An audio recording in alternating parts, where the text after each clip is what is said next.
תן טרף לביתה וחוק לנערותיה, זמם השדה ותיקחהו מפרי כפיה נתקרם, חגרה בעוז מותניה ותם בזרועותיה.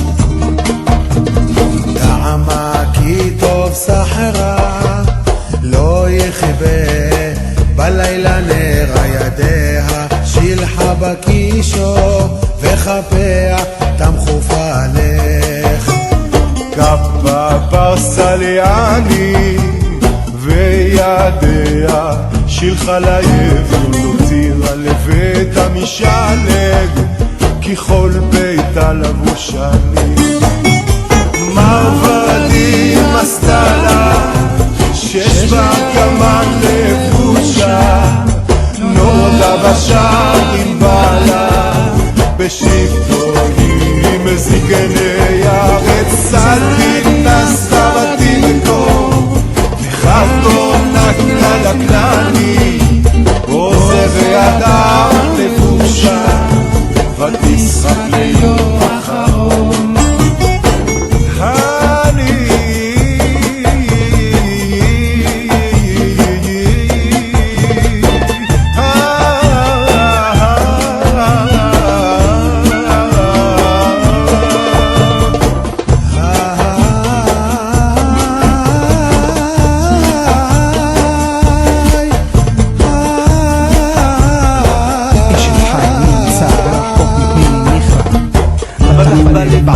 ושאלה לא יחסר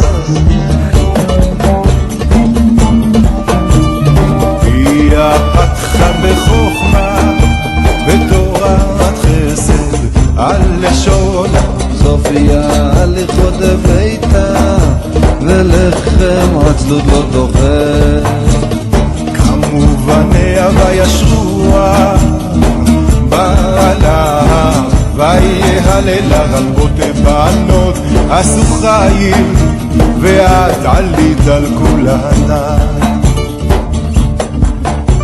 שקר אחר והבל היופי אישה יראת אדוני היא תתהלל תנו לה מפרי ידיה והללויה בשערים מעשיה.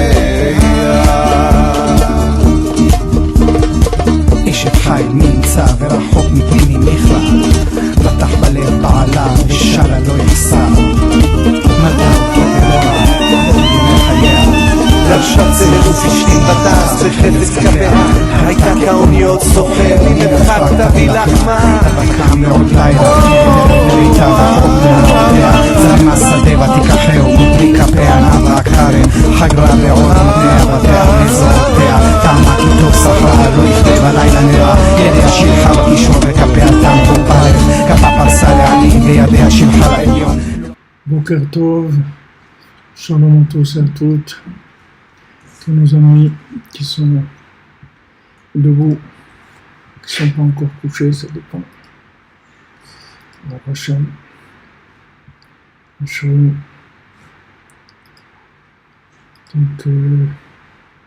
je vérifie si ça fonctionne.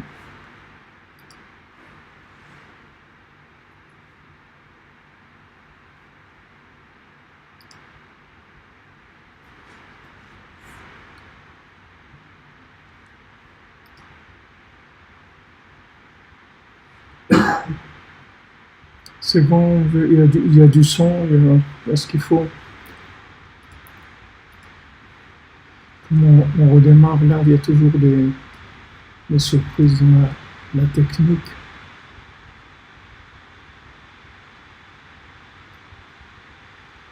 Donc shalom à tous et à toutes, une fois shlema pour tous ceux qui ont besoin. Pour délivrance, Bezrat Hashem. chez les tzadikim, il y a toutes les délivrances pour Hachem. Kol rina vishua dans les tzadikim. Toutes les mélodies, tous les chants, toutes les délivrances, elles sont dans les tentes des tzadikim. Tout est ok. Alors Hachem, alors on va demander. Vous me prévenez si la vidéo qu'il y a derrière, ça vous tourne un peu la tête, vous me dites, je la change. Je mets une image fixe. Alors, Bézard d'Hachem, la semaine dernière, on est toujours dans notre halakha de Ilchot Rosh Chodesh halakha Zayin, page 257, dans le Likuté halachot. On n'a pas eu le zchut ce soir d'avoir le Likuté halachot, je ne sais pas où ils sont passés. Quand ils n'étaient pas là, il y a eu du ménage, comme on dit. Donc, je ne sais pas où sont les Sfarim. Alors là, on a parlé la semaine dernière de quelque chose de très fort de Yosef Hatzadik et du principe des Sfarim de Torah qui se multiplient. Et grâce à ça, c'est ça qui va amener la Géoula. Donc on avait amené le Zohar, un Zohar magnifique qui dit que la première Géoula, elle est venue avec le bâton de Moshe Rabbeinu. Avec son bâton, il a ouvert la mer Rouge. Et la Géoula Haona, elle viendra avec le roseau, avec la plume. C'est-à-dire la plume qui va écrire des Sfarim qui vont pouvoir délivrer le monde. C'est ça la Géoula Haona. La première Géoula, c'était le bâton. C'est-à-dire qu'il a fallu utiliser de la rigueur. Parce que les gens, ils n'étaient pas prêts, et aussi Moshe Rabbeinu lui-même aussi il n'était pas prêt, puisque lui-même il a dit à Hachem, il a dit je bégaye. Lui-même il savait que même s'il avait atteint la 50e porte de la Bina, mais il savait que c'était momentané, qu'il n'allait pas rester là-bas. Donc de la 50e porte de la Bina, il est descendu, il est redescendu, et ça a fait que il n'a pas pu communiquer cette Torah. Cette Torah-là qui, en fait, la Torah, elle est faite pour tout le monde. Elle est faite pour tout le monde. C'est-à-dire tout le monde doit trouver son compte, comme on dit. Tout le monde doit trouver dans la Torah la compréhension qu'il faut pour s'attacher à Hachem. Tout le monde, sans exception. Tout le monde a son dialogue avec Hachem à travers la Torah, c'est-à-dire il a sa Torah. Sa Torah. Comme il dit David Amelech au début du Teilim, il dit Kiim betorat Hashem chefzo, il cherche la Torah d'Hachem, le Torato yegeyom balayla. Mais dans sa Torah, lui, ça il étudie jour et nuit. C'est-à-dire que chacun il a sa Torah. C'est-à-dire dans sa Torah, quand on prie, on dit Ten chelkenu betoratecha. Donne-nous notre part dans ta Torah. Ça veut dire qu'on a notre part dans la Torah. Chacun il a sa part. Seulement le problème c'est les distributeurs. Le problème c'est la distribution. C'est pas le consommateur. Le consommateur, voilà, il est là, il veut bien, il pas consommer ça ou autre chose, que ça change pour lui. Et chacun a envie d'être heureux, chacun a envie d'arriver à vivre dans ce monde comme il faut. Et tout le monde cherche le bonheur. Il n'y a personne qui cherche à se faire du mal. Tous les gens ils veulent le bonheur, tous les gens ils veulent avancer, tous les gens ils veulent du bien. D'accord ? Maintenant, le problème c'est uniquement au niveau des distributeurs. C'est-à-dire les enseignants de Torah, ils n'ont pas la bina qu'il faut, c'est-à-dire ils n'ont pas la déduction qu'il faut pour pouvoir enseigner.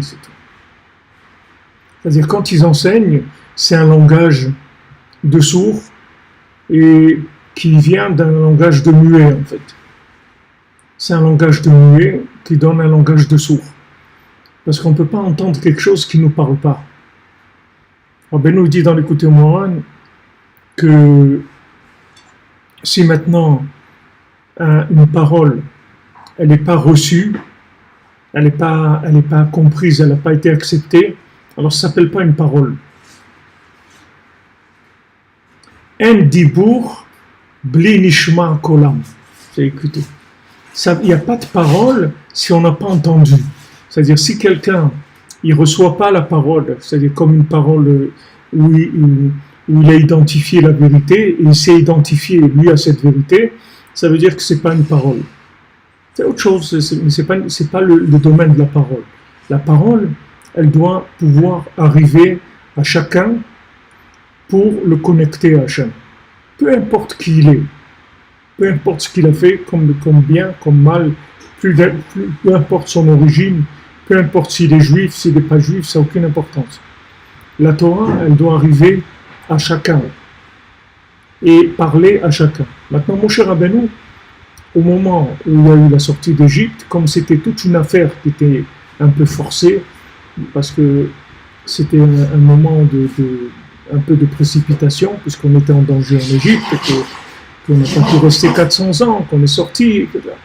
Il y a eu beaucoup de précipitations qui ont fait que la Torah de Moshe Rabbeinu, elle est bien que Moshe Rabbeinu l'a fait descendre la Torah, mais c'était tout un commenté, si vous voulez. C'est-à-dire que le matin de Torah, on savait très bien que ça n'allait pas marcher, parce que c'était impossible. C'est impossible que ces gens-là, ils puissent plus tenir en Égypte, parce qu'ils vont disparaître complètement. Ils vont s'assimiler et disparaître complètement. Et ces gens-là que tu sauves in extremis de l'assimilation, tu veux leur donner la Torah. C'est pas possible, ça ne marche pas. Parce que la Torah, il faut la chercher, il faut la vouloir, il faut l'aimer, il faut en avoir besoin. Sinon, si on vient, te balance la Torah comme ça, tu sais, qu'est-ce que tu veux de moi? Pourquoi tu m'agresses? Pourquoi tu utilises le bâton? Qu'est-ce qu'il y a? Je t'ai rien demandé, moi. Sois tranquille. Laisse-moi en Égypte, oublie-moi là-bas, laisse-moi disparaître en Égypte, c'est tout. J'étais mieux en Égypte, voilà, ils te disent, t'es bien là-bas. On était bien là-bas. Pourquoi tu nous as sortis d'Égypte? Vous vous rendez compte, quelqu'un, tu lui donnes la Torah, il refuse de rentrer en Eretz Israël, et il te dit, pourquoi tu m'as sorti d'Égypte? On était bien là-bas. On était très bien. Qu'est-ce que tu vas faire avec des gens comme ça? Ça veut dire que maintenant, tu as le choix. Soit tu lui dis que c'est des gens, c'est des tarés complets, donc il n'y a rien à faire avec eux, il faut les détruire. C'est ce que l'Amidat Adin est venu devant Hachem, il a dit, allez, on termine avec eux, et tu recommences un peuple avec Moshe Rabbeinu. Moshe Rabbeinu l'a dit, non, il n'est pas question. Qu'est-ce qu'ils vont dire les Égyptiens? Ils vont dire qu'en fait, ta Torah ne vaut rien du tout. Puisque maintenant, tu n'es pas capable de les emmener là où tu dois les emmener. Donc ça veut dire que tu as un problème dans ta méthode. Ta méthode, elle a un problème. Donc Hachem, il descend plus vers nous. Hachem, il dit, ok, les premières tables, casse-les, parce que ça ne vaut rien du tout. Vous comprenez que c'est impossible. C'est-à-dire que tu ne peux pas prendre quelqu'un qui sort d'Égypte, forcé, parce que même s'il n'est pas forcé par de la guerre, tu lui fais peur pour le faire sortir, mais tu le fais sortir avec de la lumière. Mais c'est la même chose. Tu lui amènes une lumière qui le rentre dans de l'extase et dans l'enchantement. Il ressort complètement enchanté. Le bonhomme, il plane complètement. Alors tu le fais sortir. Alors tu l'as forcé avec de la lumière. Tu comprends bien qu'une personne comme ça, tu ne peux pas lui donner la Torah. C'est impossible de lui donner la Torah. La Torah, il faut la chercher, il faut la vouloir, il faut qu'il te manque quelque chose. Si le gars il te dit j'étais bien en Égypte, qu'est-ce que tu veux lui dire? Tu veux dire viens la Torah, quelle Torah? Il te dit j'étais très bien là-bas. Pourquoi tu nous as fait sortir? Je ne comprends pas cette histoire. Pourquoi tu nous fais sortir? On a des problèmes depuis qu'on est sorti. Pourquoi tu nous fais sortir d'Égypte? On était bien là-bas. Donc ces gens-là, tu ne peux pas leur donner la Torah. Il y a quelque chose qui est en désaccord. Il y a un problème. Donc il faut que tu trouves autre chose. Il faut que tu trouves un autre langage. Mais ce langage-là, comme Moshe Rabbeinu l'a présenté, ça ne marchait pas. Donc Moshe Rabbeinu, Hachem lui a dit, tu vas parler avec le rocher, tu vas faire sortir de la Torah qui soit un langage universel, et lui il a frappé le rocher parce qu'il a vu que c'était impossible. Donc c'est là où on était la semaine dernière. Lui il a frappé le rocher. Parce qu'il a dit, il n'y a pas comme on dit, il n'y a pas avec qui parler. Donc il faut frapper, c'est tout. Il n'y a pas de. Donc il a mis une Torah de rigueur. Et c'est tout. Et ça a été un fiasco. C'est tout. Toute l'histoire, elle n'a pas marché. Ça n'a pas été quelque chose de totalement négatif. C'est une préparation pour avancer. Mais ce n'était pas la délivrance du tout. C'était un début de délivrance. Ce n'était pas la délivrance du tout. Donc maintenant, le Zohar dit, la première Géoula, c'était avec le bâton de Moshe Rabbeinu. Et la Géoula Harona, la dernière délivrance, avec la plume. Ça va être avec la plume. C'est-à-dire, ça va être que par l'écrit, par le langage. C'est-à-dire, on va trouver un langage adapté à chacun. On va parler avec chacun. Et il va dire, d'accord, voilà, tiens, un type, c'est Kim Jong, je sais pas, il est très énervé, il veut mettre des bombes atomiques partout. Voilà, il a trouvé comment parler avec lui, et Trump et tout. Tac, tac, il dit, bon, ok, je signe. Attends, mais il voulait envoyer des bombes atomiques. Il a trouvé comment parler avec lui. Il s'est calmé, le monsieur, c'est tout. Il a trouvé qu'est-ce qu'il voulait, qu'est-ce qu'il cherchait, qu'est-ce qu'il lui manquait. Peut-être ce qui lui manquait, c'est juste un peu de considération de la part des États-Unis. C'est la seule chose qui lui manquait, c'est pour ça qu'il était énervé. Il lui a donné un peu de considération. Il a dit, moi je te signe ce que tu veux, il n'y a pas de problème. Moi je n'ai jamais voulu te faire de mal. Mais là, tu vois, le bonhomme il se retourne complètement. Qu'est-ce qu'il y a eu? C'est un langage, c'est tout, c'est une question de langage. Tu trouves le langage de la personne, tu vois qu'il n'y a personne qui veut le mal. Il n'y a personne qui veut le mal. Tous les gens ils veulent le bien. Mais comme ils sont vexés, ils sont incompris. Alors ils deviennent des Hells Angels ou des Kim Jong ou des n'importe quoi, ou l'Iran ou le Hamas ou n'importe quoi. Tous ces gens-là, c'est des gens énervés qui n'ont pas trouvé le langage qui est adapté. Donc la Géoula Harona, elle ne viendra pas avec un bâton, déjà, on peut être sûr, parce que de toute façon aujourd'hui, il n'y a personne qui réagira positivement au bâton. Tout le monde, ce que tout le monde cherche, c'est un langage adapté, c'est tout. Tout le monde veut être compris, c'est tout. Veut être compris, veut qu'on le comprenne, veut qu'on le considère, de chercher un langage adapté, c'est une considération de l'individu.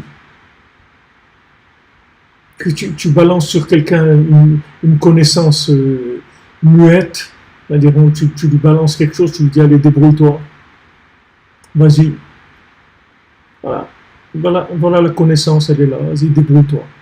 La personne, elle ne comprend rien, c'est pas ce que tu veux dire. Comme disait Raphaël dans Shalom, la vodka, on fait avec les pommes de terre, mais si tu manges des pommes de terre, tu ne te saoules pas. Ok, tu as mis à quelqu'un devant lui des pommes de terre. Tu dis voilà, de la vodka. Mais c'est pas de la vodka, c'est des pommes de terre. Il dit mais avec quoi on fait la vodka? Avec les pommes de terre. Alors voilà, tiens, voilà, je t'ai donné de quoi faire la vodka. Mais tu m'as donné le écart, tu ne me l'as pas donné, il me faut un alambic. S'il n'y a pas ça, je ne peux rien faire. C'est vrai que dans la pomme de terre, il y a de la vodka. Mais si tu manges des pommes de terre, tu ne vas pas te saouler. Il n'y a pas de vodka dans la pomme de terre. Pour transformer de la pomme de terre en vodka, il faut tout un talir, il faut un système, il faut une façon de faire, il y a une méthode. Donc maintenant, tu balances à quelqu'un de la Torah. Tu lui dis, voilà ça, il y a des livres de Moussard, il y a des livres de ça. Alors les gens, ils viennent, ils prennent de là, ils entendent, ouais, tel Rav, il a dit ça, il y a un grand Rav, il a écrit ça, il y a un truc, il a écrit ça. Et ils essaient de coller plein de choses. Ils amènent à la maison, ils veulent que ça marche à la maison comme ils ont vu dans des livres. Et je dis, attends mon ami, attends. Vas-y, va doucement. Regarde où tu es d'abord. Dans quelle situation tu te trouves, quelles sont tes affinités, ou qu'est-ce qui te plaît dans ce monde, qu'est-ce qui t'intéresse. Et selon ça, il y a un langage adapté à cet individu. Et si tu trouves le langage adapté, il n'y a aucun problème après. Cette personne-là, tu vas la prendre de là où elle est. Elle va avancer. Jusqu'à qu'elle arrive à une perfection. Mais tu as été le chercher à l'endroit où il était, avec un langage adapté. Tu ne vas pas dire aux gens, viens. Tu vas tu vas sauver quelqu'un qui se noie, tu ne peux pas lui dire, allez, viens. Viens, il ne peut pas, il est en train de se noyer. Qu'est-ce que tu lui dis, viens? Trouve une bouée, trouve un bateau, trouve un matelas pneumatique, ce que tu veux, trouve quelque chose pour le sortir. Mais tu ne peux pas lui dire, allez, viens, sors, vas-y. Avec quelle force il va faire ça? D'où il va trouver la force? La force, tu la trouveras le jour où tu auras compris de quoi on parle. À ce moment-là, tu n'auras aucun effort à faire du tout. Du tout.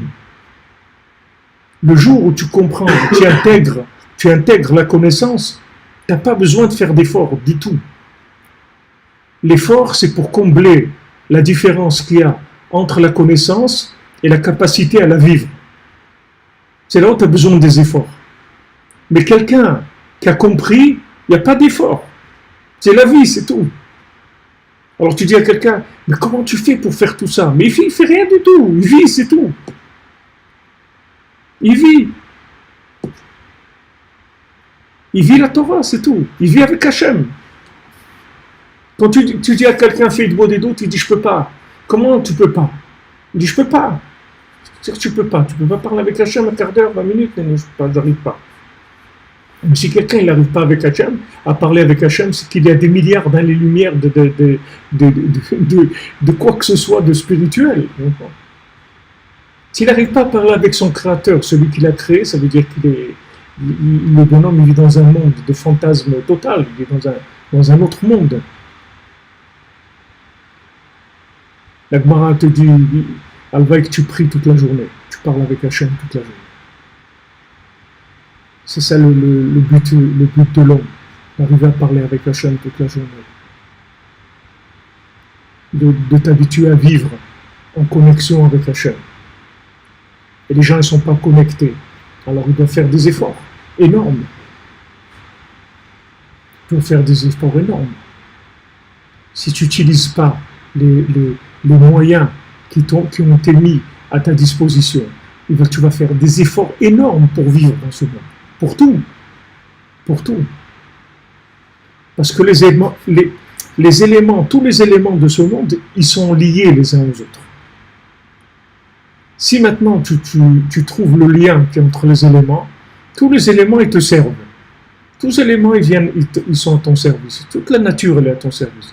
Tous les individus, tous les animaux, toutes les plantes, toutes les pierres, tout ce qu'il y a dans le monde, ça va te servir. Si maintenant tu connais pas la connexion avec Hachem, donc tu vas utiliser ces éléments comme des éléments isolés, c'est-à-dire non connectés. Et là, tous ces éléments, au lieu de t'aider, ils vont venir t'embêter. Ils vont te mettre des bâtons dans les roues. C'est-à-dire ça va être dur. Tout va être dur. Tout va être très dur. Mais il faut savoir que tout ce qui est dur, c'est parce qu'il n'y a pas de connexion. C'est tout. Mais si c'est connecté, c'est plus dur du tout. Il n'y a rien qui est dur. Comme une voiture, si le moteur ne marche pas, c'est très dur de la faire rouler. Il faut 6 personnes pour la pousser et c'est 2 km à l'heure. C'est tout. Combien ils vont pouvoir la pousser? 100 mètres, 200 mètres, ça y est. Mais si tu fais démarrer le moteur, ça y est, tu roules à 100 à l'heure, 120 à l'heure, 200 à l'heure. Il n'y a pas de problème. Le moteur, ce monde-là, il a une façon d'être utilisé. Si tu ne découvres pas cette chose-là, comment il fonctionne ce monde-là, tu l'utilises pas comme il faut. Tu l'utilises pas comme il faut. Donc il est très très dur. C'est un monde dur, il est amer, si tu l'utilises pas comme il faut. Mais si tu l'utilises comme il faut, tu vas voir qu'il est nifla. Ce monde-là, il est extraordinaire. C'est du bonheur, parce que tu vas voir Hachem dans ta vie, tu vas voir Hachem qui se présente à toi. Il y a une dame, quelqu'un m'a envoyé, c'est quelque chose que j'avais déjà vu, mais quelqu'un m'a envoyé ça, je ne sais pas qu'est-ce qu'il m'a envoyé ça, mais il y avait un jeune soldat qui s'appelait Dror, qui est le premier qui est mort dans le Souk Etan, là, quand ils ont fait, je ne sais pas quel truc, c'était il y a combien d'années, quelques années. Quand il y a eu l'attaque de Gaza, c'est le premier qui est mort. Donc, sa maman, elle raconte les derniers contacts et trucs, et avant de rentrer à Gaza, elle lui dit, t'en fais pas de soucis, et tout va aller bien, et tout, etc. Tac, elle entend, c'est le premier qui est tombé, c'est son fils. Okay. Elle avait déjà perdu son mari aussi dans le truc, elle a perdu son fils aussi. Donc, elle dit à Hachem, qu'est-ce que j'ai fait? J'ai fait quelque chose qui mérite ça, et aucun problème. Mais il faut que tu me dises ce que j'ai fait, c'est tout. Dis-moi ce que j'ai fait, j'accepte la sentence. Mais je ne peux pas rester comme ça. Tu ne peux pas me laisser comme ça. Mon mari, mon fils, quoi? Qu'est-ce que j'ai fait? Pourquoi ça? Alors, elle raconte qu'elle se trouve dans un concert de musique, je crois, à Hebron, dans un concert de musique à Hebron, où quelque part il y a 8000 personnes dans cet endroit-là.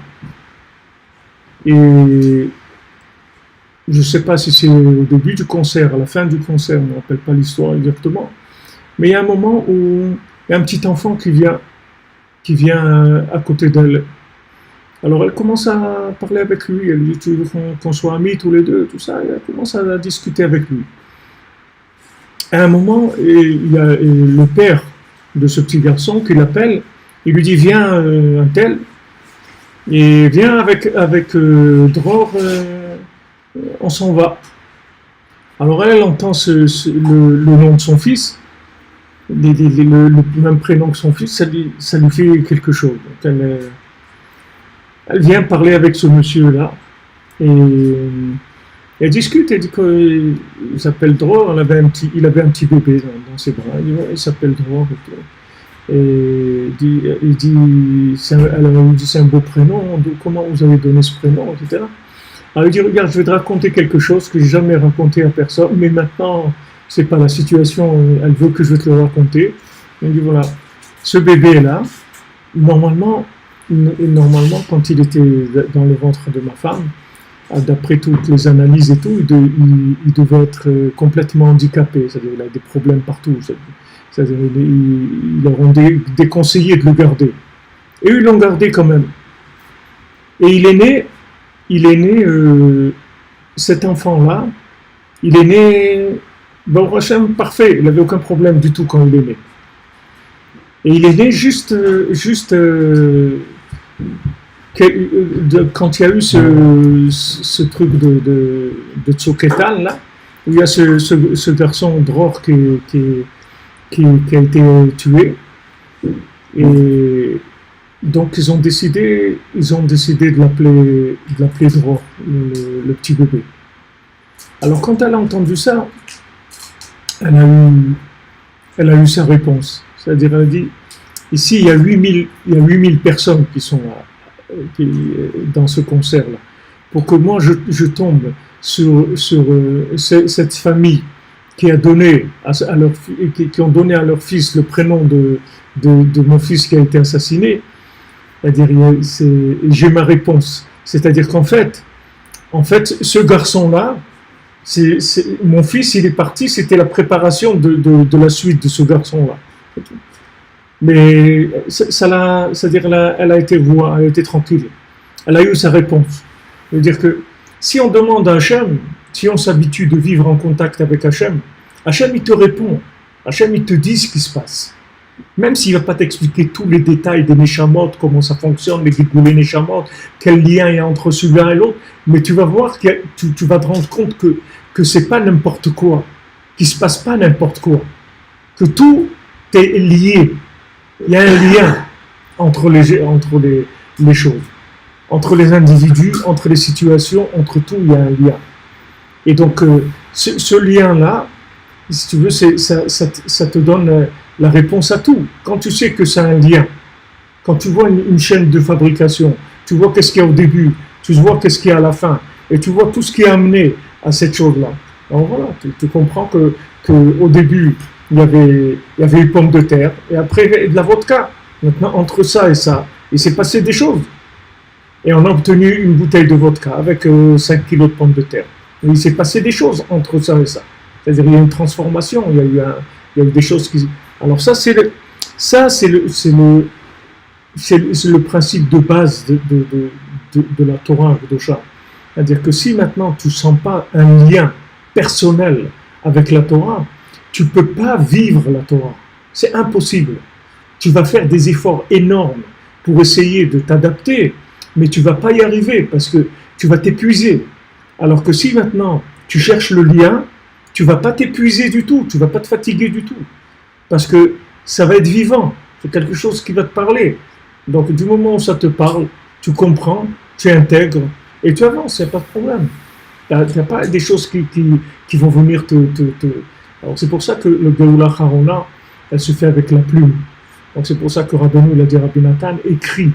Rabbi Nathan, il a écrit beaucoup plus que ce qu'on a, comme l'écouter à la Chod, au moins 3 fois plus. Et l'écouter de Philote aussi, au moins 3 fois plus. Mais ça c'est perdu.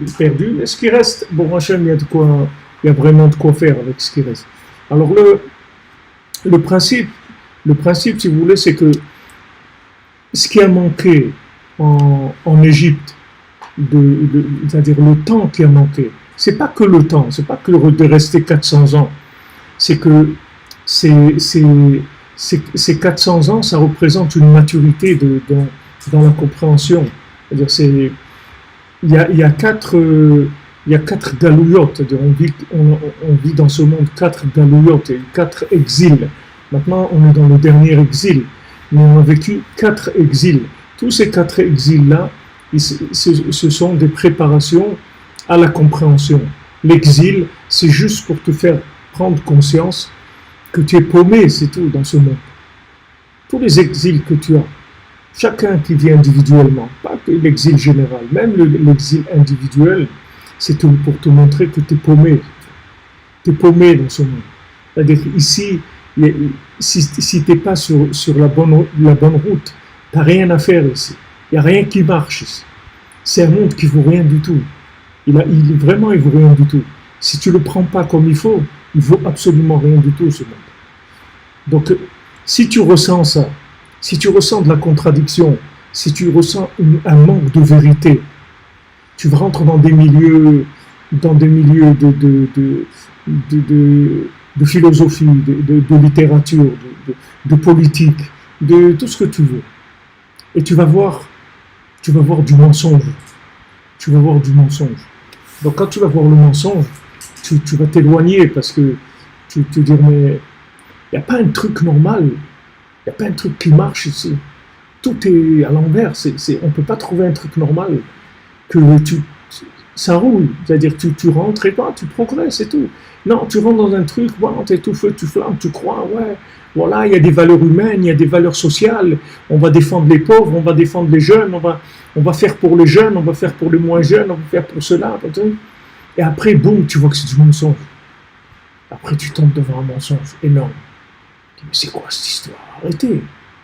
Comme quelqu'un, je sais pas, je ne connais pas trop dans ces histoires-là, mais quelqu'un il a envoyé un truc dans Facebook, il a dit que ce truc qu'il y a eu à Paris, là, d'un petit enfant qui a été sauvé, qui se tenait sur la rambarde et tout, que quelqu'un a grimpé, il l'a sauvé, c'est un montage, c'est pas vrai, il n'y a jamais eu ça. C'est un montage qu'ils ont fait. C'est politique pour récupérer des trucs, etc. Mais c'est pas vrai, il n'y a pas eu ce morceau-là.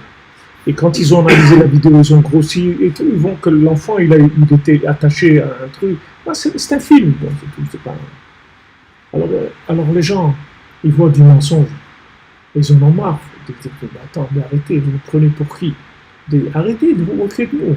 Arrêtez, il n'y a pas quelque chose de vrai. Il n'y a rien de vrai dans ces systèmes-là. Tu ne trouveras jamais rien de vrai dans ces systèmes-là. Jamais. Jamais. Tu ne trouveras rien de vrai. Il y a un moment où tout l'idéal, toutes les choses dans lesquelles tu as cru, boum, ça va tomber. Tu vas voir du mensonge. Tu vas voir du mensonge. Tu vas voir des détournements de toutes sortes d'idées, des trucs, de la récupération. C'est l'horreur. C'est l'horreur. Maintenant, il y a un seul qui te décevra jamais, c'est Yosef. Yosef Hatzadik qui te décevra jamais. Tu peux y aller. Tu peux mettre tout là-bas. Il te décevra jamais. C'est-à-dire jamais tu seras déçu. Jamais tu seras déçu. Parce que c'est un chemin de vérité. C'est un chemin où il n'y a pas de mensonge. Si tu suis les règles, tu fais ce qu'il te dit de faire, il n'y aura aucun problème. Refoua Shlema pour Eliaou Ben Chana, qui chez notre ami Eliaou Cohen, Ben Chana. Vous comprenez? C'est-à-dire que quand maintenant il y a un exil quelconque, quand il y a un décalage quelconque, tu te trouves dans une situation, ça ne marche pas. Problème par Nassa, problème de Shalom Bayit, problème de mariage, problème d'éducation, des trucs, tous les grands axes de problèmes qu'il y a dans ce monde. Il faut savoir que ces exils-là, c'est des appels à la recherche. C'est juste pour te montrer que tu es paumé, c'est tout. Tu es paumé dans la parnassa, tu es paumé dans la famille, tu es paumé dans l'éducation de tes enfants, tu es paumé dans ton étude, dans ta prière, dans ton rapport avec les autres, tu es paumé, c'est tout. Ça ne marche pas. Pourquoi ça ne marche pas? Parce qu'il n'y a pas de connexion, c'est tout. Parce que tu veux vivre des situations sans qu'elles soient connectées. Si tu vis des situations qui ne sont pas connectées, elles sont invivables. Donc l'exil, on te fait ressentir ce manque-là. Donc Yosef, il attendait que ses frères ils ressentent cette chose-là. Mais ils n'ont pas ressenti. Ils n'ont pas ressenti. Donc il leur a fait un montage. Il leur a fait un montage d'exil. C'est-à-dire qu'ils l'ont vendu, ils ont voulu le tuer, ils l'ont vendu, etc. Et après, ils ont fait tchouva sur ça. Et quand ils ont fait tchouva sur ça, ils ont compris, il leur a dit à Yosef.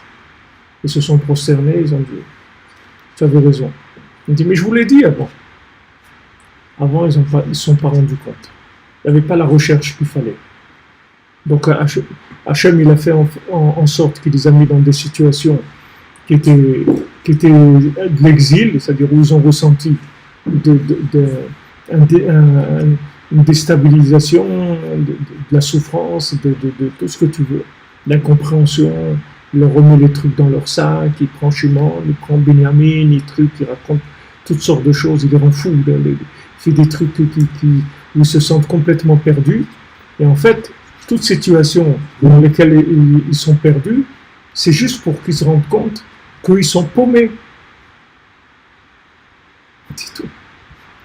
Rabbi Nachman, il dit aux tzadikim, vous êtes paumés. Aux tzadikim, pas nous. Nous, on n'a même pas besoin qu'ils nous le disent. On est né. On est né paumés. Depuis qu'on est né, on sait qu'on est paumés. Mais des tzadikim, il leur dit, vous êtes paumés, les amis. Arrêtez de jouer. Arrêtez de jouer, vous êtes paumés. Alors, faire tchouva. Il faut chercher. Il faut chercher parce que c'est pas ça la Torah. C'est pas ça la Torah. La preuve, tu veux savoir la preuve que c'est pas ça la Torah? Pas difficile. Prends quelqu'un qui a envie de rien. Il n'a pas envie de faire Shabbat, il a envie de rien faire. Alors combien il y en a aujourd'hui qui viennent de maisons religieuses, ils n'ont envie de rien faire. Ils n'ont pas envie. Ils n'ont pas envie de faire Shabbat, ils n'ont envie de rien de faire. Même les tefilines, c'est très très difficile pour eux de mettre. Ils n'arrivent pas. Ils n'ont pas envie. Alors voilà, on te donne des cas comme ça. Donne leur envie, motive-les. On va voir. On va te donner des cas qui sont des gens désespérés. Même au point de vue vie, des gens qui n'ont même pas envie de vivre. Alors redonne-leur le goût à la vie, redonne-leur envie de servir Hachem, redonne-leur leur confiance en eux, de leur envie de construire, envie de progresser, envie de communiquer. Vas-y, on va voir. Si tu fais ça, ça veut dire que t'as une Torah avec de la bina, avec de la communication. Mais si maintenant tu viens, tu prends les plus forts et tu leur donnes des coups de bâton, t'as rien prouvé avec ça. T'as rien prouvé. Surtout que les plus forts, c'est une race en voie de disparition. Parce que tous ces gens-là, que tu crois qu'ils sont forts, et en fin de compte, ils sont de moins en moins nombreux. Et de plus en plus, ils avouent leur faiblesse et ils n'arrivent pas, c'est tout. Donc, si tu vois que maintenant, la Torah que tu enseignes, ça marche qu'avec du bâton, alors ça veut dire que c'est pas la Torah de maintenant. La Torah d'aujourd'hui, c'est une Torah d'écriture, c'est-à-dire une Torah de communication, de fusion. Alors, la semaine dernière, elle nous a bien expliqué tous les remazim qu'il y a dans la menorah, les sept branches de la menorah, que c'est les 7 midot. En fait, elles montent qu'un echad, c'est-à-dire elles sont echad, toutes ces midot-là. C'est-à-dire il n'y a aucune mida qui est en elle-même quelque chose. Le chesed, c'est pas du chesed tout seul. Le chesed, quand il est chesed avec la gvoura, avec le tiferet, avec l'entzach, avec l'od yesod, malchut, avec tout. Il est chesed. Il n'est jamais tout seul, chesed. Et la gvoura, c'est pareil. La rigueur, elle n'est jamais seule. Elle est avec le chesed, avec toutes les autres sphirotes. Elle n'est jamais seule. Donc la menorah, elle était d'un seul bloc. Tu peux faire une menorah avec des morceaux que tu vas coller. Tu ne pouvais pas coller les morceaux. Tu ne pouvais pas coller les morceaux. Et c'est pour ça que Moshe Rabbeinu ne pouvait pas. Il ne pouvait pas la faire, la menorah. Il ne pouvait pas la faire, la menorah. Il ne comprenait pas comment on allait faire ça. Comment on va faire la menorah? Un bloc, tout ça. Un bloc. Pas des morceaux. Un bloc. Il ne comprenait pas.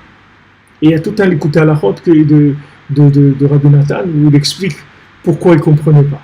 Pourquoi il ne comprenait pas comment on peut faire la menorah en un bloc? Parce qu'il n'avait pas confiance en lui. S'il avait eu confiance en lui, il aurait compris comment en fait toutes les sept sphirotes, c'est une seule chose. Il n'y a pas chesed, gvura, tiferet, c'est tout une seule chose.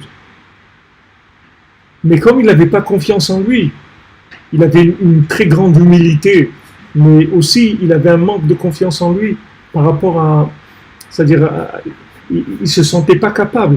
Il a refusé plusieurs fois la mission parce qu'il n'avait pas confiance en lui. Et Hachem, il a été obligé de le forcer. Donc tout ça, c'est des signes qui ne sont pas bons. Tous ces signes-là, c'est des signes où il y a des manques. Il y a des manques qui vont se traduire par des catastrophes. Ces manques-là, si le maître lui-même, il ne veut pas accepter la mission, comment tu veux après qu'il s'en sorte avec les élèves qu'il va avoir? Il ne peut pas s'en sortir. Il ne peut pas s'en sortir puisque lui-même ne se sent pas capable au départ de le faire. Maintenant, Hachem, il le prend, il le force.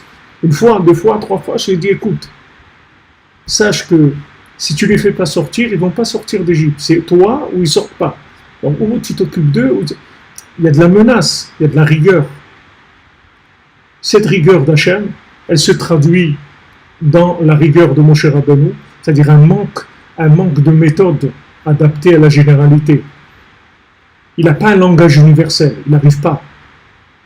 Il arrive à attraper 20% des gens d'Égypte, et ces 20%, ils ne vont même pas rentrer en Eretz. Et même ces 20%, ils vont rester dans le désert. C'est leurs enfants qui vont rentrer en Eretz. Mais eux, ils ne rentreront pas. Parce que tout ça, ça vient du problème du manig, c'est-à-dire du maître, que lui, il n'est pas arrivé à ce langage universel. S'il était arrivé au langage universel, d'abord, il aurait sorti tout le peuple, et il aurait sorti Béchalom avec les Égyptiens. C'est-à-dire que les Égyptiens, ils auraient accompagné le Ham Israël. Il dit non, on veut vous accompagner. Quand Yosef, il a été enterré, Yaakov, il a demandé à Yosef d'être enterré à Hebron. Oui. Yosef, il a dit à Paro, je dois aller enterrer mon père. Il m'a ordonné, il a dit, si ton père il a voulu sa volonté, alors vas-y, tu le fais. Maintenant, il y a des milliers d'Égyptiens qui l'ont accompagné. Des anciens de l'Égypte, etc. Ils l'ont accompagné pour aller enterrer Yaakov à Hebron. Pourquoi? Parce que Yosef, il représentait pour eux un être qui représentait l'universalisme, parce qu'on dit l'universalité ou l'universalisme. Il avait un langage où les Égyptiens ils se sentaient bien avec lui. Ils n'avaient pas un problème avec lui. Pourquoi? Parce qu'il leur parlait leur langage. Tout à l'heure, vous voyez, j'ai mis une vidéo là, comme avec un peu de trucs qui ressemblent à des gerbes de blé. Alors, j'ai fait cette vidéo tout à l'heure quand j'allais au cocktail. Alors, quand j'ai fait cette vidéo, il y avait un arabe, un palestinien qui passait à côté de moi. Il m'a dit, comme ça, il m'a dit, qu'est-ce que tu filmes? Pourquoi tu filmes ça? Pourquoi tu fais une photo comme ça? Pourquoi tu photographies ça? Alors je lui dis, c'est beau, c'est beau. Elle m'a dit, Wallah, c'est vrai, c'est beau. Je lui ai dit, tu vois, Jérusalem, c'est beau. Hein? Elle me dit, c'est beau, Jérusalem. Elle m'a dit, d'où tu es, toi? J'étais en France avant. Elle m'a dit, moi, je viens d'ici, à mon native. Elle m'a dit, c'est beau, c'est une belle ville, Jérusalem. Elle m'a dit, shalom. Après, on s'est serré la main, elle était contente, elle est partie. Ben, je veux dire, il n'y a pas il n'y a aucune raison que quelqu'un, si tu veux, il soit agressif. Quand quelqu'un est agressif, parce qu'il n'arrive pas à parler. Tu vois un enfant, il commence à taper, à faire des trucs, à hurler et tout, parce qu'il n'arrive pas à parler. S'il pouvait parler et te dire j'ai faim, ça y est, on a terminé. Tu lui amènes à manger, l'histoire, le dossier il est clos, c'est tout. Mais comme maintenant, il ne sait pas te dire j'ai faim, donc il va taper, il va casser des trucs. Tu vas lui amener un jouet, il ne veut pas. Tu vas l'amener, tu vas lui changer sa couche, il ne veut pas. Tu vas le laver, il ne veut pas. Il a faim. Il a faim, c'est tout. Quand on avait on a eu notre premier garçon, c'était comme ça, il pleurait la nuit. Alors, on ne savait pas quoi faire. Et il pleurait toute la nuit. Il pleurait.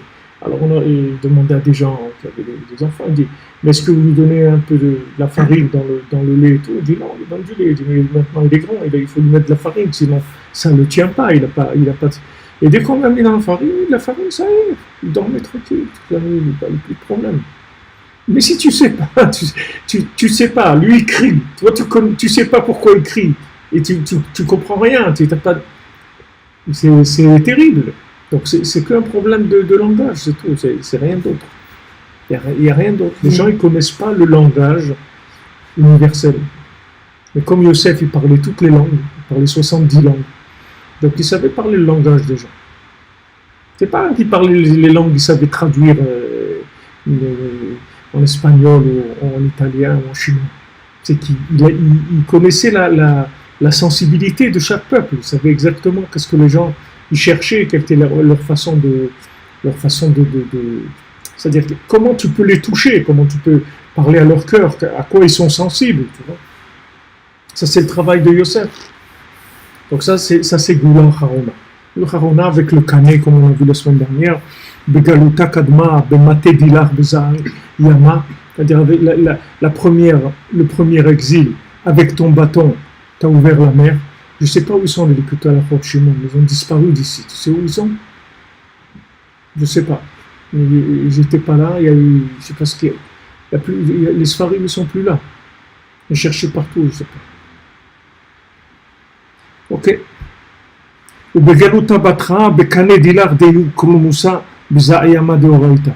maintenant, dans le dernier exil, et dans la dernière, avec ta plume, avec ton roseau qui est ta plume, tu vas ouvrir l'océan de la Torah. L'océan de la Torah. Voilà la Géoula Harona. C'est comme ça qu'elle va s'ouvrir.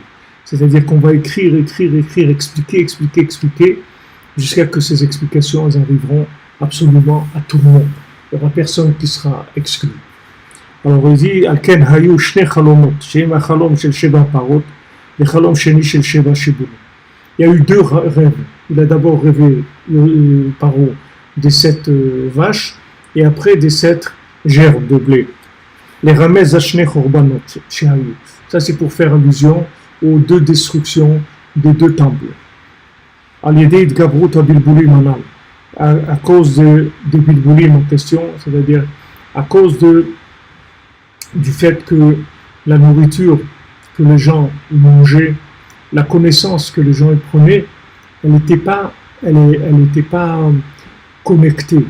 Donc du moment où tu apprends sans connexion, alors ça donne automatiquement beaucoup de fantasmes. Je vous donne un exemple pour expliquer. Tu prends, par exemple, tu vas apprendre à quelqu'un le métier de boulanger, d'accord? Mais tu vas lui apprendre tout en connaissance. Tu vas lui apprendre tout sur papier, comme ça. Et voilà, le pain, truc et tout. Maintenant, ce bonhomme-là, il va réfléchir à ce que tu lui as dit, d'accord? Mais comme il a jamais touché de la farine, ni de la pâte, il n'a jamais fait du pain, c'est impossible qu'il réfléchisse juste. Il ne peut pas réfléchir juste. Parce qu'il ne sait pas de quoi il parle. Il ne sait pas de quoi tu parles. Il ne sait pas de quoi tu es en train de parler. Parce que le maasé, ce dont toi tu parles, c'est quelque chose qui est complètement virtuel. Donc il ne sait pas ce que c'est de la farine. Tant que tu n'as pas pris de la farine dans tes mains, de la pâte et tout, tu ne peux pas savoir ce que c'est. Alors on dit, voilà, vous allez faire... Tu vois une recette. Prends une recette il y a des milliers de recettes dans Google. Prends une recette, vas-y, fais-la, tu vas voir. Vas-y, fais-la la recette. Tu vas voir qu'est-ce qui va te sortir à la fin. Tu vas avoir une belle photo, un beau truc, tu vas voir qu'est-ce que tu vas sortir.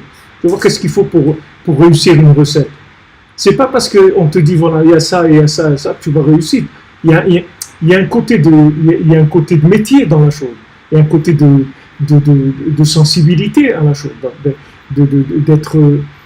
D'avoir enregistré des notions qui sont palpables.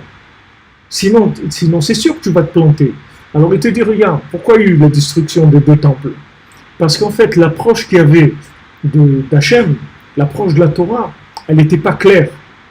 C'était pas clair. Il y avait des bilboulim, c'est-à-dire il y avait des choses qui sont greffées et qui ont donné telle chose, telle chose. Tu prends le judaïsme, il y a du judaïsme comme ça, du judaïsme de réforme, il y a toutes sortes, tu vois en Amérique, il y a toutes sortes de judaïsme comme ça qui sont très spéciales. C'est-à-dire il y a des gens, ils font Shabbat, mais ils ne mangent pas kasher. C'est des gens, ils ont enlevé la cacheroute de la Torah. Mais Shabbat, c'est important. Shabbat, tout le monde dans la synagogue, on chante les chants du Shabbat, et on mange ensemble le Shabbat, on fait un repas communautaire, tout le monde vient en voiture et tout, le repas communautaire, mais le manger n'est pas kasher. Mais c'est Shabbat. Tu peux pas le dire, c'est pas un bonhomme qui est devenu fou ou un truc. C'est qu'il y a des centaines de gens comme ça, peut-être des milliers même. Donc il y a un truc qui a bougé quelque part. Il y a un décalage de quelque chose. Comment c'est venu ce décalage-là? Parce que l'enregistrement de la connaissance, il s'est fait sans connexion. Donc du moment où tu enregistres la connaissance sans connexion, tu rentres dans quelque chose d'hyper dangereux. Hyper dangereux. Mamash hyper dangereux. C'est pour ça que la Torah elle te dit, même si tu as étudié, tu connais toute la Torah entière, le chasse, tout, si tu n'as pas été méchamesh un rave, si tu n'as pas eu un contact vivant avec un rave, tu t'appelles un maharet, tu t'appelles un ignorant. Mais tu vas dire, mais je connais. Non, tu connais rien. Attention, il ne faut surtout pas de mettre une étiquette de quelqu'un qui connaît, parce que c'est hyper dangereux. Parce que quelqu'un qui a appris que théoriquement, il devient un danger public, le bonhomme. Parce que cette théorie-là, il va la manipuler avec beaucoup de choses. Il va mélanger, il va y avoir des bilboulim. Alors après, il va te sortir une halakha ou un truc ou n'importe quoi qui n'a rien à voir avec la Torah. Rien. Alors des fois, c'est grossier, comme cet exemple, je te dis qu'ils ont enlevé la cacheroute, mais des fois, c'est pas aussi grossier que ça. C'est plus raffiné. C'est-à-dire ça reste dans un style disons, plus supportable, plus acceptable par l'establishment religieux. Mais c'est quand même complètement à côté. Donc, il y a rien de plus dangereux que la connaissance qui n'est pas connectée. Rien de plus dangereux que ça. Alors que de la connexion, même avec une connaissance minimum, elle va amener à la connaissance totale et au pouvoir aussi total. On le voit dans le Sipur Massiot, quand il raconte le Chacham et le Tam, il dit voilà, cet homme-là, un génie, il apprend en 3 mois, ce qu'il faut 3 ans pour apprendre, il apprend 3 mois. Il devient un orfèvre, un médecin, un philosophe, un bijoutier, un truc, il va marcher un homme, un génie total. Sa vie, elle se finit comment? Un échec. Rabbeinu, il dit là-bas, il était tellement, il savait tellement de choses qu'il pouvait parler avec personne. C'est-à-dire qu'il avait une connaissance qui n'était pas du tout connectée. Il ne pouvait pas parler avec Normalement, si tu sais beaucoup de choses, tu dois pouvoir parler avec tout le monde. C'est le contraire. Plus tu sais, plus tu peux parler avec n'importe quelle personne. C'est le contraire. Mais lui, comme il avait une connaissance qui n'était pas connectée, il pourrait parler avec personne. Maintenant, tu prends son copain, le Tam, son ami, qui était un homme simple et qui était vraiment, qui avait beaucoup de difficultés puisqu'il faisait des chaussures à 3 coins. Lui, c'était le contraire. Lui, il fallait 1 an pour apprendre la cordonnerie. Il a mis 3 ans pour apprendre. Et il a eu 3 fois plus de temps. Et en plus, il faisait des chaussures à 3 coins, des chaussures tordues. Donc maintenant, celui-là, tu vas miser sur lui. Mais c'est lui qui va réussir. C'est lui qui va réussir. Pourquoi il va réussir? Parce qu'il est connecté. Il est connecté. Tout chez lui est connecté. Il n'y a rien qui est de la connaissance gratuite. Il n'y a rien. Toute connaissance qu'il a, elle est connectée. C'est-à-dire, il n'y a pas de Torah sans Tfila, il n'y a pas de Torah sans Emouna, il n'y a pas de la Torah comme ça, connaissance enregistrée. Pas du tout. Il n'y a que du concret sur le terrain. Donc maintenant, lui, quand le roi vient le chercher, quand Hachem il l'appelle, il dit, bien sûr, j'arrive tout de suite, attends, je vais chercher mon manteau, mon truc, j'arrive. Il y a sa femme, ok, le roi il m'a appelé, j'y vais. Et le Chacham, il dit, moi, le roi qui m'appelle, qui je suis pour que le roi il m'appelle, etc. Voilà, il tombe, jusqu'à qu'il s'éloigne complètement. Mais le Tam, tout de suite, il accepte. Et il avance, comme c'est un moment droit, il arrive à juger comme il faut, etc. Et il avance, et il devient gouverneur de la région, et gouverneur sur tous les gouverneurs. Et après, il apprend le Khuma. Après, il dit, pas de problème, je peux apprendre aussi si vous voulez. Et après, il rentre dans la connaissance, et il apprend dans la connaissance. Et il devient un homme complet, alors qu'au départ, il était nul par rapport à ce monde. Comme il est vu, c'est un homme nul, mais c'est un homme qui veut de la connexion. Il était Bessimra, parce qu'il était connecté. Comme je vous ai dit plusieurs fois, la joie, c'est un signe de connexion. C'est comme si tu vois le voyant vert qui s'allume, ça veut dire que c'est connecté. La joie, c'est un signe de connexion. La tristesse, c'est un signe de déconnexion. Donc quelqu'un est triste, ça veut dire qu'il est déconnecté. Peu importe s'il a de la Torah ou il n'a pas, c'est pas ça qui compte. Si quelqu'un il est triste, c'est qu'il est déconnecté. Parce que la connexion, ça donne de la joie. Donc, tous ces éléments-là, c'est des éléments basiques de la Torah. Et malheureusement, on est obligé d'en parler tous les jours, parce que le monde, il est dans autre chose complètement. Mais alors complètement. Complètement. C'est un monde à côté complètement. Les gens, ils brassent des connaissances. Et quand tu parles avec eux, tu vois que la personne, elle n'est pas branchée sur la connaissance dont elle parle. Elle n'a aucun lien vivant avec la connaissance dont elle parle. Rien. Le moindre problème, il est noyé. Il n'arrive pas.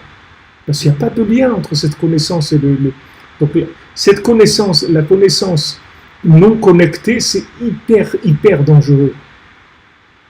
Vraiment hyper dangereux. Parce que c'est avec des bilboulim.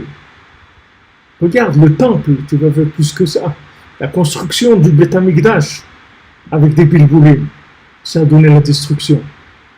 Parce que la construction elle-même, elle n'était pas faite sur des bases qui étaient claires. Le premier, c'était avec Ishmaël, le deuxième, c'était avec Esav. C'était mélangé avec des notions qui sont des notions non raffinées, qui ne sont pas précises, des notions qui sont floues. Tu vois, Rabbi Nachman, il n'y a pas de flou chez Rabbeinu, il n'y a rien de flou. Ce qu'il y a d'extraordinaire dans l'enseignement de Rabbeinu, c'est que tout, c'est d'une précision extrême. Il n'y a rien de flou. Rabbeinu ne parle jamais de flou, des choses floues. Il ne laisse jamais des trucs à peu près comme ça.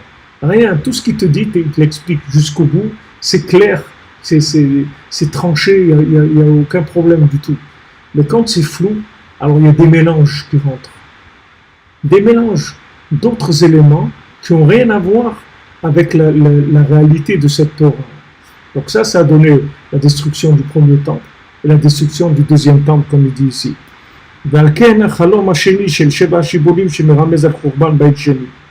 C'est pour ça que le deuxième rêve, qui était le rêve des gerbes de blé, qui qui fait allusion à la destruction du deuxième temple, Shewa Galut Shel Achshav, qui est notre exil de maintenant, mais Rumasbo Tikkun al-Yedei Hakane. C'est pour ça qu'il y a le Tikkun, la réparation elle-même. Comment arriver à s'en sortir? On y fait allusion dans le problème lui-même. C'est-à-dire quand il y a le rêve de Paro avec les Shibolim, on parle au lait de Kané, on dit que ça monte dans un roseau, c'est-à-dire dans la plume. C'est-à-dire on te donne la solution. Quand on te décrit le problème, en même temps on te donne la solution. Voilà la solution au deuxième exil, ça va être la plume. Sheu Prinat Hakulmus, que ça c'est le principe, donc le roseau avec lequel on fait la plume. Chez Merumaz Besheva Shibolim Orot Bekane Echad, comme il est écrit, 7 épis de blé qui montaient dans une seule tige. Alors ça fait allusion au canet, c'est-à-dire cette tige-là, c'est la plume qui en fait elle va réunir en elle les sept midot. Toi maintenant qui essayes de savoir comment tu vas arranger entre les 7 midot pour pas qu'il y ait des déséquilibres, pour essayer d'équilibrer toutes les mesures, tous les comportements, toutes les compréhensions, qu'elles soient équilibrées, qu'elles communiquent entre elles, qu'elles vivent en shalom entre elles, avec l'échange, que le chesed il échange avec la Goura, avec le tiferet, que chaque sphira elle échange avec l'autre. C'est-à-dire comment elles vont monter bekane echad, c'est-à-dire dans une seule tige, un seul roseau, une seule plume. C'est la plume qui les réunira tous, en fait. Dans le deuxième rêve, il y a la solution à la fin de l'exil du deuxième temple, dans lequel nous on se trouve aujourd'hui. Regardez la Torah, qu'est-ce qu'elle a écrit? Qui est-ce qui sait ça?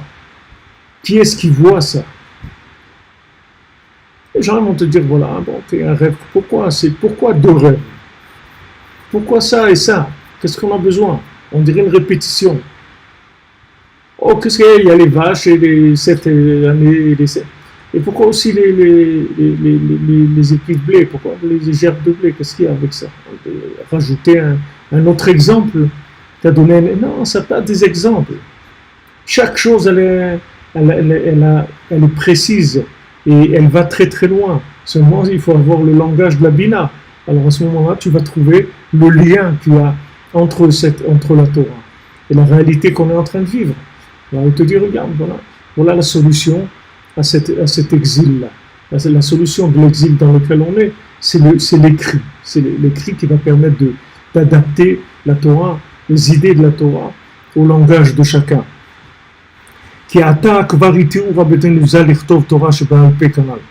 Parce que maintenant, nos sages, ils ont déjà permis d'écrire la Torah orale. Écrire la Torah orale, normalement, c'est une interdiction de la Torah. On n'a pas le droit d'écrire la Torah orale. Si ça s'appelle la Torah orale, c'est pour qu'elle soit écrite. Parce que l'écrit, il n'a pas la force de l'oral. L'oral, c'est vivant. L'écrit, c'est mort. L'oral, c'est vivant. C'est-à-dire, ce qui est écrit, vous avez besoin d'une explication orale. Maintenant, quand ils ont permis d'écrire l'oral, ça veut dire que c'est descendu. C'est-à-dire que Hachem, il a dit, ok, on va descendre vers eux. Comme il a dit, on va faire le tabernacle, là, il a dit, ok, alors on va écrire la Torah orale. Mais c'est de la triche, si tu veux, c'est un rabais. Normalement, on te donne la Torah écrite, et zéro, débrouille-toi. Ah, t'as pas trouvé, tant pis pour toi. Mais t'écrire, comment comprendre la Torah écrite? Tu vois ça et ça, comment on l'a compris? T'écrire ça, c'est comme si tu fais les devoirs de la personne. Tu lui fais son examen à sa place, tu fais l'examen à sa place. Donc c'est pas lui qui a fait l'examen, c'est toi qui l'as fait à sa place. Il n'a rien fait. Donc quand les Chachamim ils ont permis d'écrire la Torah orale, ça veut dire que c'est arrivé à un moment où l'oral il avait besoin d'être écrit, parce que sinon il aurait disparu. Il n'y avait pas assez de vitalité, il n'y avait pas assez de communication pour que l'oral il reste à l'oral. On est obligé de l'écrire. Donc ça, c'est Hachem, il est descendu vers... parce que la Torah écrite, le Tanakh. Tout le monde a le droit d'étudier. Même les non-juifs, ils ont le droit d'étudier le Tanakh. Mais la Torah orale, non, c'est autre chose. Mais quand tu écris la Torah orale, ça veut dire que tu es descendu vers le monde. Tu as pris ce qui se chuchotait à l'oral, tu l'as descendu dans l'écrit. Donc n'importe qui aujourd'hui prend édition Verdier et Zohar en français. Tu crois que quand Rabbi Shimon il a écrit les Zohar, tu crois qu'il y avait Verdier ou il y avait un trait? Même dans le monde, il n'y avait personne qui connaissait les Zohar. Le Zohar, il est sorti des centaines d'années après Rabbi Shimon. Même à l'époque de Rabbi Shimon, le Zohar, personne ne connaissait. C'était un petit groupe d'initiés comme ça, qui communiquaient en plus avec un langage codé. Les personnes ne comprenaient de quoi il parlait. Personne ne pouvait comprendre. Il parlait qu'avec un langage codé. C'est très longtemps après que c'est sorti, des siècles après qu'il est sorti le Zohar. Mais à l'époque de Rabbi Shimon, le Zohar, personne qui... Donc Hachem, il a permis de faire descendre l'oral dans l'écrit. Et ça, c'est une très grande Yeshua. C'est très très grande Yeshua. Parce que ce que tu aurais dû maintenant faire de par toi-même, on va te faire une formation de compréhension de la chose. On va te montrer, c'est-à-dire on va te faire de la gymnastique de déduction. Parce que qu'est-ce que c'est la Torah orale? La Torah orale, c'est qu'est-ce qu'on déduit de l'écrit. Oui? Maintenant, tu vois que la Torah, elle te dit, voilà, tu vas mettre les tefilines entre tes yeux, ici, là. D'accord? D'ailleurs, il y a des théories, je ne sais pas trop comment ils appellent ça, mais il y a des théories où ils disent que toute la... C'est-à-dire qu'il y a une glande ici dans l'esprit, dans le cerveau qui se trouve à ce niveau-là. Et cette glande, c'est la glande de la spiritualité, qui permet la connexion de la spiritualité. Et voilà, elle est abîmée peut-être par des choses, et on peut l'arranger avec d'autres choses, etc. Mais en fait, cette glande-là, elle n'est pas entre les yeux. Elle est en haut, là. Au-dessus, là où on met les tefilines. Parce que là où on met les tefilines, c'est là où il y a la neshama. En fait, ce n'est pas une glande. En fait, ce qu'il y a, c'est la neshama qui se trouve à cet endroit-là. Là où on pose les tefilines. Alors quand on te dit les tefilines vont être entre tes yeux, c'est pas entre les yeux ici, c'est en haut. Ça reste toujours entre les yeux, mais c'est pas entre les. Comment tu vas comprendre que ce entre les yeux là, c'est pas au milieu, c'est pas en, comment dire, en vertical, oui, mais à l'horizontale non. En vertical, ça va être toujours entre les yeux, mais à l'horizontale non. C'est que en vertical. Comment tu vas apprendre ça? Comment tu vas pouvoir déduire ça? Alors le fait qu'on t'écrit la Torah orale, on va te montrer comment de là, d'un écrit où on te dit c'est entre les yeux, on est arrivé à déduire que c'est à cet endroit-là, de la frontanelle. On va te montrer ça. Alors donc, quand on va te montrer ça, on va te montrer la halachot de Shabbat, et on va te montrer ça, la shrita, on va te montrer tout ce que la Torah elle t'a dit en quelques mots, et que les sages ils ont écrit là-dessus. Comment comprendre cette Torah écrite à l'oral, c'est-à-dire comment on déduit, il va te donner la méthode de déduction.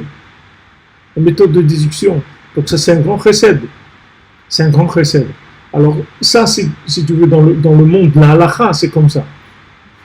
Dans le monde de la halakha, c'est comme ça. C'est-à-dire que la Gemara, on apprend à réfléchir, si tu veux, à réfléchir comme un juif. C'est-à-dire on apprend à réfléchir comme quelqu'un qui analyse l'écrit et qui en déduit des choses. Donc maintenant, on te donne la méthode d'analyse, de déduction, pour que tu arrives à apprendre et à déduire des choses dans ta vie, déduire comment tu vas te rapprocher d'Hachem. C'est ça que tu dois déduire. On ne sait pas autre chose. C'est-à-dire comment je fais moi pour me rapprocher d'Hachem, comment je peux aider quelqu'un à se rapprocher d'Hachem, tu arrives à avoir le corps de la bina. Maintenant, dans un sens beaucoup plus large et beaucoup plus profond, c'est-à-dire tout l'enseignement du tzaddik, ça va être de t'apprendre à déduire, de te donner une méthode de déduction. C'est ça toute la Torah du tzaddik. C'est que, en fait, que tu vives dans un monde vivant, dans un monde qui te parle. Que tu ne vises pas des situations qui ne parlent pas. Il n'y a rien de pire que vivre des situations que tu ne comprends rien, que ça ne te parle pas. Il faut que ça te parle. Il faut que tu trouves quelque chose qui te parle. Sinon, ça sert à rien. C'est frustrant même. Ça rend amer, ça angoisse. Que tu vis des situations que tu n'arrives pas à faire un lien avec toi, avec à quoi elle sert cette situation? Voilà, tu es là, tu as fait ça, tu as été à tel endroit, tu as rencontré telle personne, tu avais un rendez-vous de travail, ok, ce rendez-vous s'est bien passé, tu as fait une vente, ou truc. À quoi ça sert ça? Il faut qu'il se passe quelque chose. Il faut qu'il y ait un lien intime, que ça te parle. Si tu n'as pas trouvé ça, c'est très barbare comme la vie. Si elle ne parle pas, si elle ne te parle pas. Donc toute la Torah que Rabbeinu l'a enseignée, l'écouter Moran, Sipurim Masion, Pyramidot, Te'etzot, Talachot, tout ce que Rabbeinu l'a enseigné, c'est pour te donner le koach de la bina. Koach de la bina, ça veut dire de la déduction. Du moment où tu sais déduire, tout devient vivant. Tout ce qui t'entoure devient vivant. C'est fini. Il n'y a plus aucune situation dans ta vie qui sera morte comme ça. Ok, j'étais là-bas, j'ai fait ça. J'ai mis le costume au pressing. Alors, voilà, qu'est-ce qu'il y a? Voilà, il était ouvert, pressing, j'ai mis le costume, j'ai déposé. Alors et ben voilà, j'ai fait ce qu'il y a. Il n'y a rien, il n'y a pas eu quelque chose. Il n'y a pas quelque chose. Qu'est-ce qui se passe? Quand j'amène le costume au pressing, qu'est-ce qui se passe? Alors alors si tu prends toutes les situations comme ça, c'est la mort. C'est une vie de mort. C'est pas une vie vivante. Si tu prends ça, tu mets les trucs au pressing, tu mets les trucs là-bas, tu fais les trucs à manger, tu vas travailler, tu amènes l'argent, tu le déposes à la banque, tu fais les virements de ça, tu fais des trucs de ça, tu fais de ça, tu te déplaces là, tu fais ça chante pas, ça parle pas, il n'y a pas quelque chose là-dedans. Non, il n'y a rien. Ben ça s'appelle la Torah écrite. Tu manques de l'oral, tu manques de la bina. C'est-à-dire tu ne sais pas connecter les éléments. Mais tous les éléments, ils parlent. Il n'y a rien que tu vis si ce n'est pas pour te parler. Tout ce que tu vis, c'est pour te parler. Rien, il n'y a aucune autre raison. Tu vis rien dans ce monde si ce n'est pour te parler. Tout ce qu'il y a dans le monde, c'est que Hachem qui te parle. Tout ce que tu vis précisément, c'est que Hachem te parle. À toi, tu vis cette chose-là. Pourquoi toi, tu as été au pressing à 9h, des trucs... je vous donne un exemple. Il y avait une dame qui est venue à Ouman, là. Une dame qui est venue avec nous, Marie-Claire. Elle est venue à Ouman. Okay. Elle est venue seule. Elle est venue 3 ou 4 jours à Ouman. Maintenant, il y avait un autre groupe de Français qui sont venus à Ouman en même temps qu'elle. Et une dame qui s'est inscrite en dernière minute, elle est venue dans ce groupe-là. Maintenant, elle se voit dans le même hôtel, ils étaient à Ouman. Et elle se voit, et cette dame-là, Marie-Claire, elle s'est occupée de la maman de cette dame-là pendant 2 mois ou 2 années. Comment maintenant, comment si tu veux, la probabilité qu'il se passe une chose comme ça dans le monde? Une probabilité que quelqu'un pour qui tu as travaillé, sa fille, elle vient dans un voyage à Ouman, elle est dans le même hôtel, dans les mêmes trucs, tu la rencontres. Tu vois bien qu'il y a un animateur qui fait ça, non? Tu vois bien qu'il y a quelqu'un qui écrit des scénarios, sinon ça ne peut pas se faire, des choses comme ça. Sinon, à quoi ça sert? Pourquoi il y aurait des choses comme ça? Tu vois qu'il y a quelqu'un qui écrit un scénario, il y a quelqu'un qui anime le monde. Donc ça doit pas. On doit arriver à vivre toutes les situations, on doit les vivre comme ça. Mais pour ça, il nous faut la bina. Alors la bina, c'est pour ça que le tzaddik, il travaille sur le kolmous, c'est-à-dire le tzaddik, il écrit en permanence, c'est-à-dire il écrit sans arrêt. Il envoie des chidushim dans le monde, des éléments qui vont te permettre d'enrichir ta connexion. Les gens ils cherchent à enrichir l'uranium ou le truc, il faut enrichir la connexion, c'est ça qu'il faut enrichir, c'est pas l'uranium, c'est la connexion qu'il faut enrichir. Il faut enrichir les gens en connexion. Il faut éduquer les gens à la connexion, à la déduction. Il ne faut pas enseigner de l'enseignement mort. Tout ce que tu enseignes, il faut qu'il soit vivant. Il ne faut pas que ça soit mort.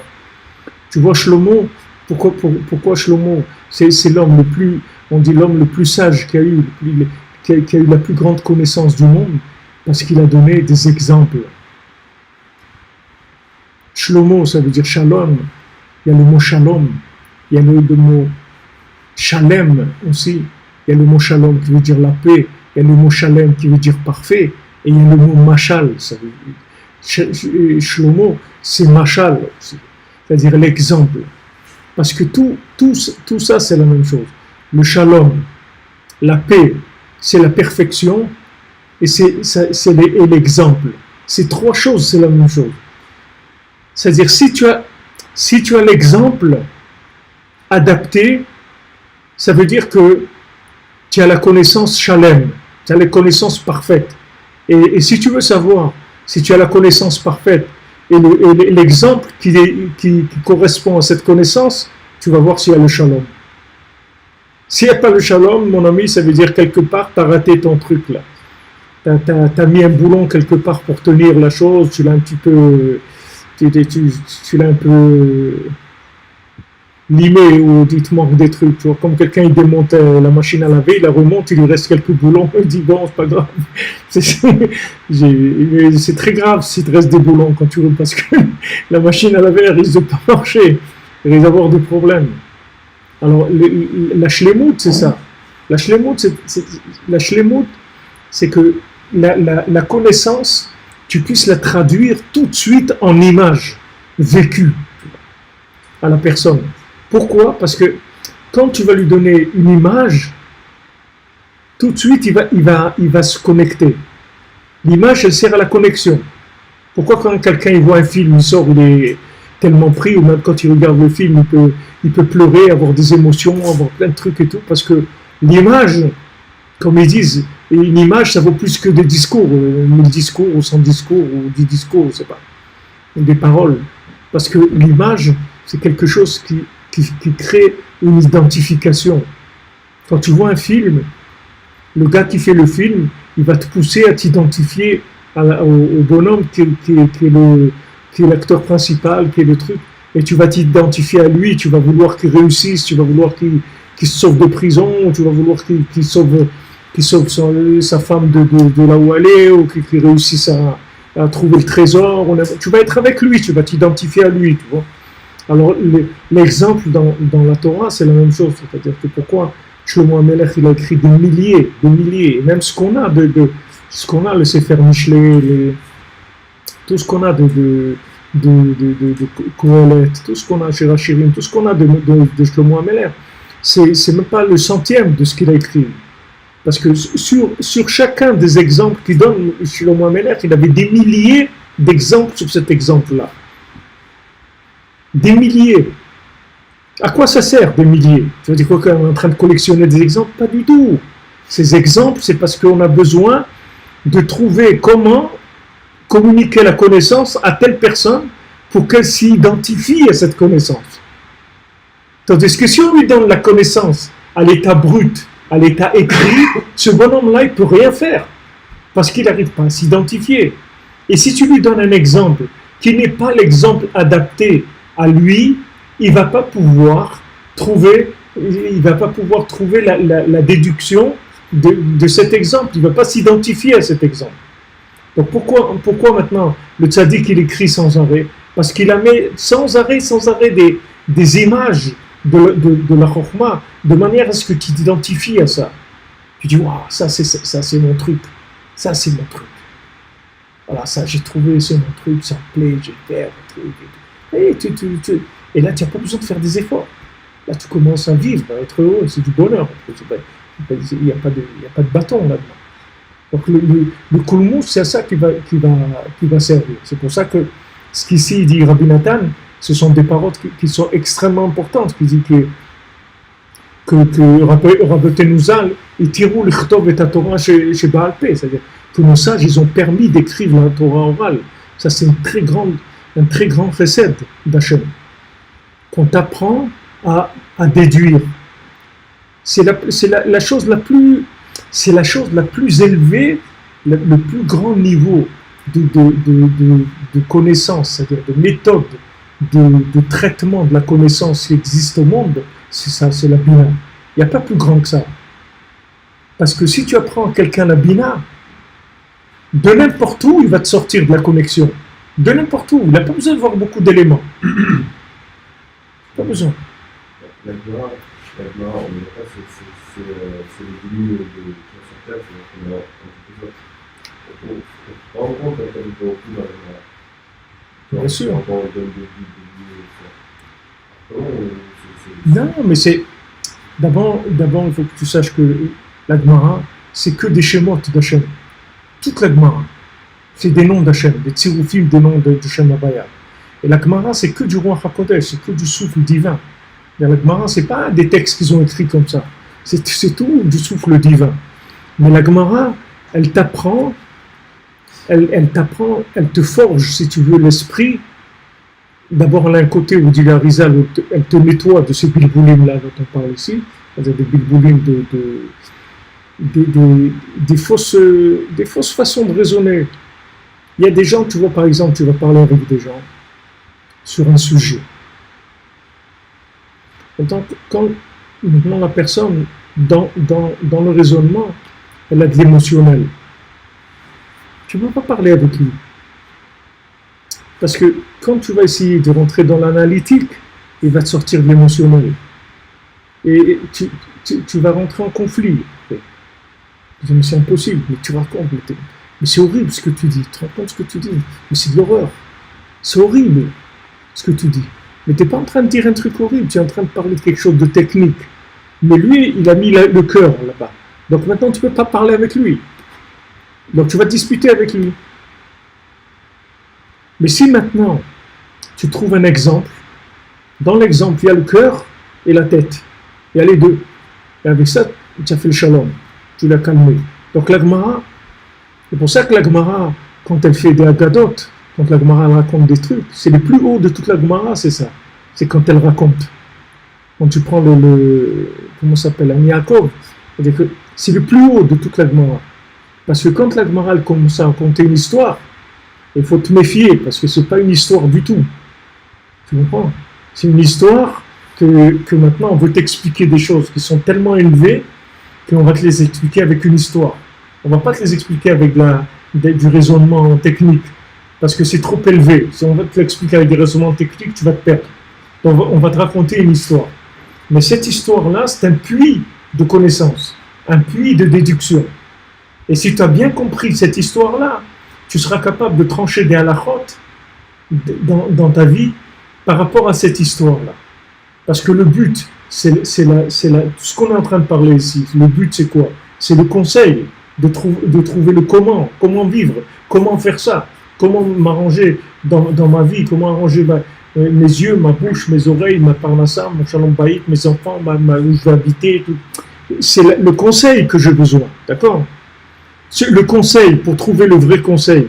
Le conseil, c'est un assemblement d'éléments dans ta vie. C'est-à-dire, c'est une déduction que, ah oui, c'est ça. Alors, je vais faire ça, je vais habiter là, je vais faire tel travail. C'est de la déduction, d'accord? Maintenant, quand on va te raconter, on va te présenter de la Torah en histoire, ça va être le plus grand niveau de connexion qu'on va te donner pour que tu puisses déduire. Mais il faut que tu te méfies de ne pas le prendre comme une histoire. C'est pour ça que Rabbeinu il a dit, les contes, je préfère que vous ne donniez pas d'explication. Juste vous le racontez, c'est tout. Mais Rabbi Nathan, il a dit, après, Rabbeinu il a dit à Rabbi Nathan de faire des chidushim, parce qu'il avait peur que les gens, ils perdent le côté, ils perdent la profondeur de ces informations. Ils croient que c'est des contes, bon, il y avait une princesse, etc., qui le prennent plat, tu vois. Donc il a dit, fais de la déduction, ouvre, que les gens ils se rendent compte que tous les secrets de la Torah, toute la Torah entière, elle se trouve dans chaque mot de Siporonation. Je veux que tu ouvres, pour que les gens ils se rendent compte de la profondeur qu'il y a là-dedans. Alors, ils vont se rendre compte de la profondeur, donc ils vont le prendre avec la Emouna, et ça va leur donner de la déduction après. Après tu vas vivre des situations où tu vas faire des liens avec le Sipurim Asiot, avec ça, avec cette Gemara, avec le Chumash, avec ce qu'il a dit Rashi là-bas, avec un Tosfot. Tu vas voir, tout va se lier. C'est-à-dire, tu vas voir des liens. La Torah va te créer des liens. Donc ça, c'est la Torah de maintenant. La Torah de la Géoula Harona, elle va venir avec ça, avec le fait qu'on va apprendre aux gens un langage clair, un langage où ils vont s'identifier. Ils vont s'identifier. C'est pour ça que Rabbeinu a dit qu'à la fin, ça va être le Koach HaDimion.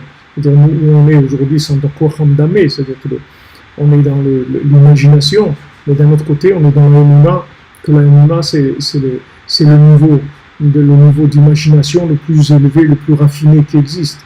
Et l'Emunah, c'est quoi? C'est la capacité de te connecter à quelque chose sans le comprendre. C'est ce qui est le plus haut dans le monde. Il n'y a pas plus haut que d'arriver à te connecter sans comprendre. Et après, quand tu vas te connecter, tu vas comprendre complètement autre chose. Une fois que tu vas te connecter, tu pourras comprendre des choses extraordinaires. Mais ce qu'il faut chercher, c'est la connexion qu'il y a dans l'étude. C'est ça qu'il faut chercher. Maintenant, quand tu étudies la Gemara, c'est la même chose. La Gemara, il y a de la connexion. Tu veux savoir si tu étudies la Gemara connectée ou pas, c'est pas difficile. Pas difficile. C'est que quand tu sors dans la rue, tu vas voir la Gemara dans la rue. Tu vas monter dans le bus, tu vas entendre quelqu'un, il va parler, tu vas dire, waouh, incroyable. Juste on vient de voir ça, lui maintenant il regarde ce qu'il est en train de dire. Tu vois? Ça veut dire que tu es connecté. Maintenant, si la Gemara, quand tu la fermes, elle reste là-bas, enfermée, et quand tu sors, c'est Pepito mi corazón, ou je sais pas, c'est ce que chacun l'a ouï, alors ça veut dire que c'est Alma de Peruda, c'est des mondes qui sont séparés. C'est-à-dire, il y a la connaissance et il y a la vie. Mais on n'arrive pas à faire les liens entre les deux. En fait, il n'y a que Yosef qui peut faire ça. Parce que Yosef Hatzadik, c'est lui qui a le Yesod, il a le Brit, il a l'alliance. Et c'est avec ça qu'il crée les liens entre les éléments. Donc, Rabbeinu, quand il est venu, il a donné le Tikkun HaKlali pour réparer l'alliance, pour permettre de donner à chacun le lien avec son âme, le lien avec Hachem. La réparation de l'alliance est primordiale, c'est-à-dire que c'est la chose qui va te permettre de rentrer dans le rolam de la Bina, de la déduction. Parce que tous ces liens-là, c'est de l'alliance, c'est-à-dire il y a une alliance entre tous les éléments qu'il y a dans le monde. Il y a un chemin qui lie absolument tous les individus, tous les endroits, tout ce qu'il y a dans le monde, c'est lié. Tout est lié. Comme des circuits, tu vois, électroniques comme ça. Tout est lié, tous les éléments sont liés. Seulement pour arriver à rentrer dans ces liens, il faut la Torah de la Bina. C'est pour ça que le tzaddik il écrit sans arrêt, pour te créer des liens, pour que tu puisses trouver un lien. Pourquoi maintenant quelqu'un il faute? Il y a des gens, ils sont dans la Torah, ils écrivent, ils sont énervés et tout. Ils n'arrivent pas à faire tchouva. Pourtant, c'est des gens bien. Mamash, des gens bien, ils sont bien, ils sont bons, ils ont envie de faire le bien. Ils n'arrivent pas. C'est pas qu'ils veulent pas. Ils veulent faire le bien, mais ils n'arrivent pas. Pourquoi ils n'arrivent pas? Parce qu'il n'a pas l'image dans laquelle il s'est reconnu dans la photo. Il ne s'est pas identifié dans la connaissance. Il n'est pas arrivé à s'identifier.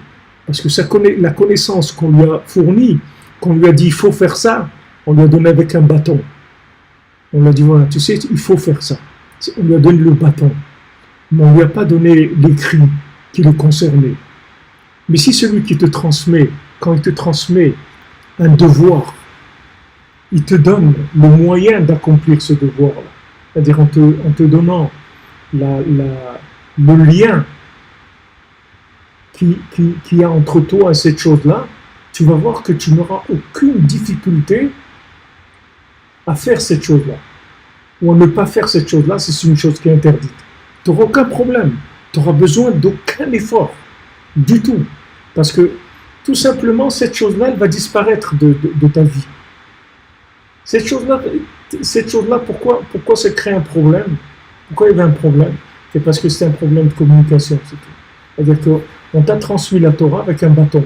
Donc on t'a laissé un enseignement, à dire monsieur, voilà, nul n'est censé ignorer la loi, voilà ce qu'il faut faire, ça et ça et ça. Et si tu dis je peux pas, il dit ah monsieur, il faut débrouiller, il n'y a pas de. Il faut débrouiller. Hein. Mais aujourd'hui, il n'y a personne qui peut se débrouiller. Donc ce qu'on demande, c'est qu'on nous aide à. On veut faire, on est là pour ça. On ne demande que ça. De faire et de faire plaisir à Hachem, de faire tout ce que Hachem veut, qui lui fait plaisir, de ne pas faire ce qui ne lui fait pas plaisir, de faire vraiment, d'être bien, d'essayer d'être bien. C'est pas qu'on ne veut pas, mais on n'arrive pas. On n'arrive pas parce que le langage, il ne nous a pas assez attrapés. Quand on nous a transmis la halakha, on ne l'a pas transmis comme une etza. Il rapporte Rabbi Nathan, il dit Tariag itim doraita, dit le Zohar. C'est-à-dire, il y a 613 conseils de la Torah. La Torah, c'est un conseil. Donc maintenant, va dire à quelqu'un que de mettre les tefilines, c'est un conseil. Difficile très difficile. Comment mettre les tefilines, c'est un conseil. Bon, voilà, j'ai un problème par la salle, un problème de mariage, j'ai un problème avec mes enfants, je ne trouve pas une maison habitée,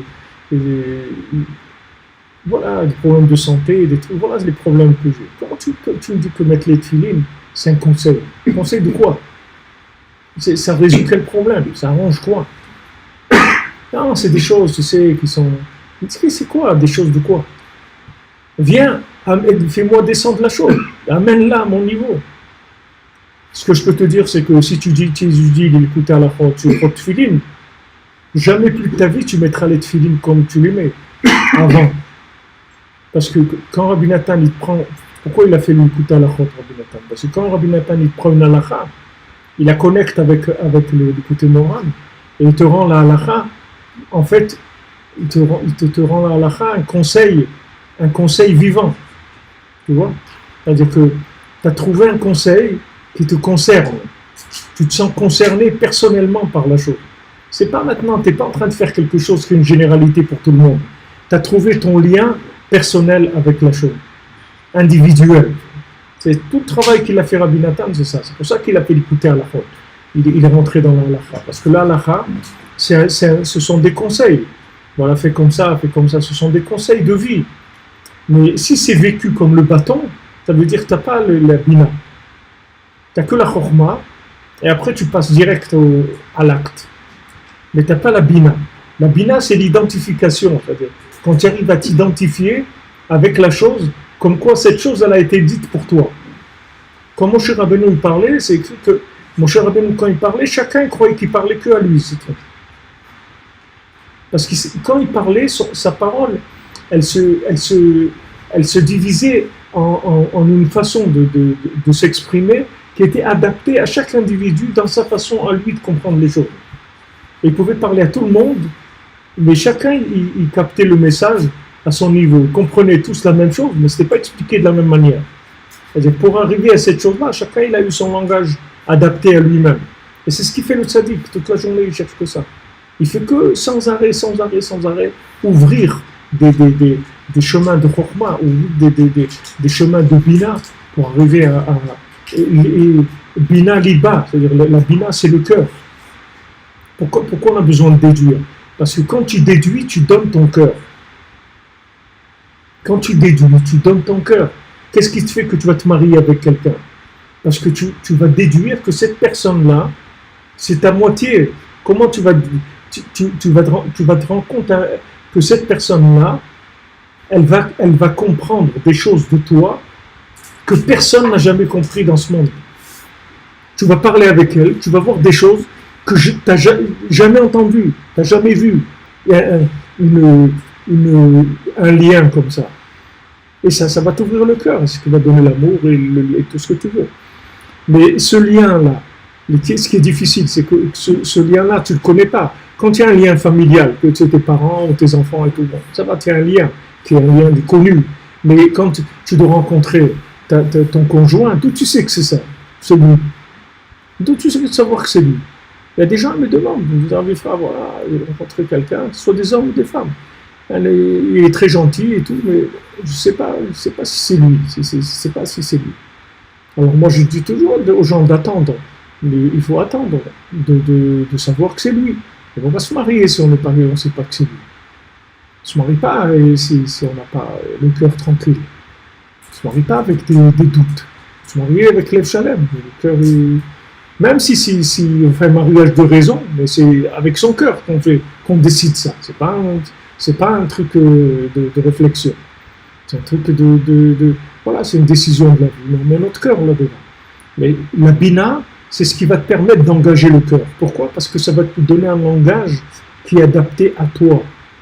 Donc, dès que maintenant ce langage, c'est comme une musique. Tu vois, une musique, elle va te toucher ton cœur. Il y a une musique qui ne va pas te toucher ton cœur du tout.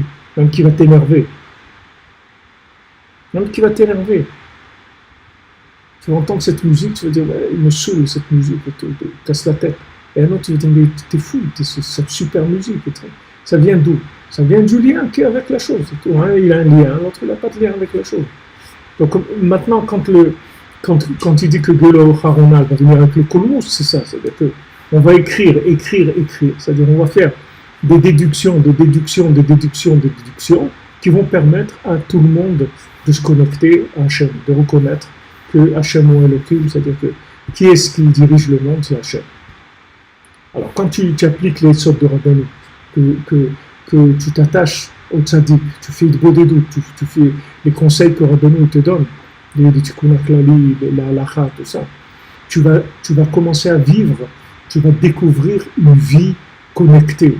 Mais une vie connectée, c'est une vie extraordinaire. Extraordinaire. C'est une merveille, la vie connectée.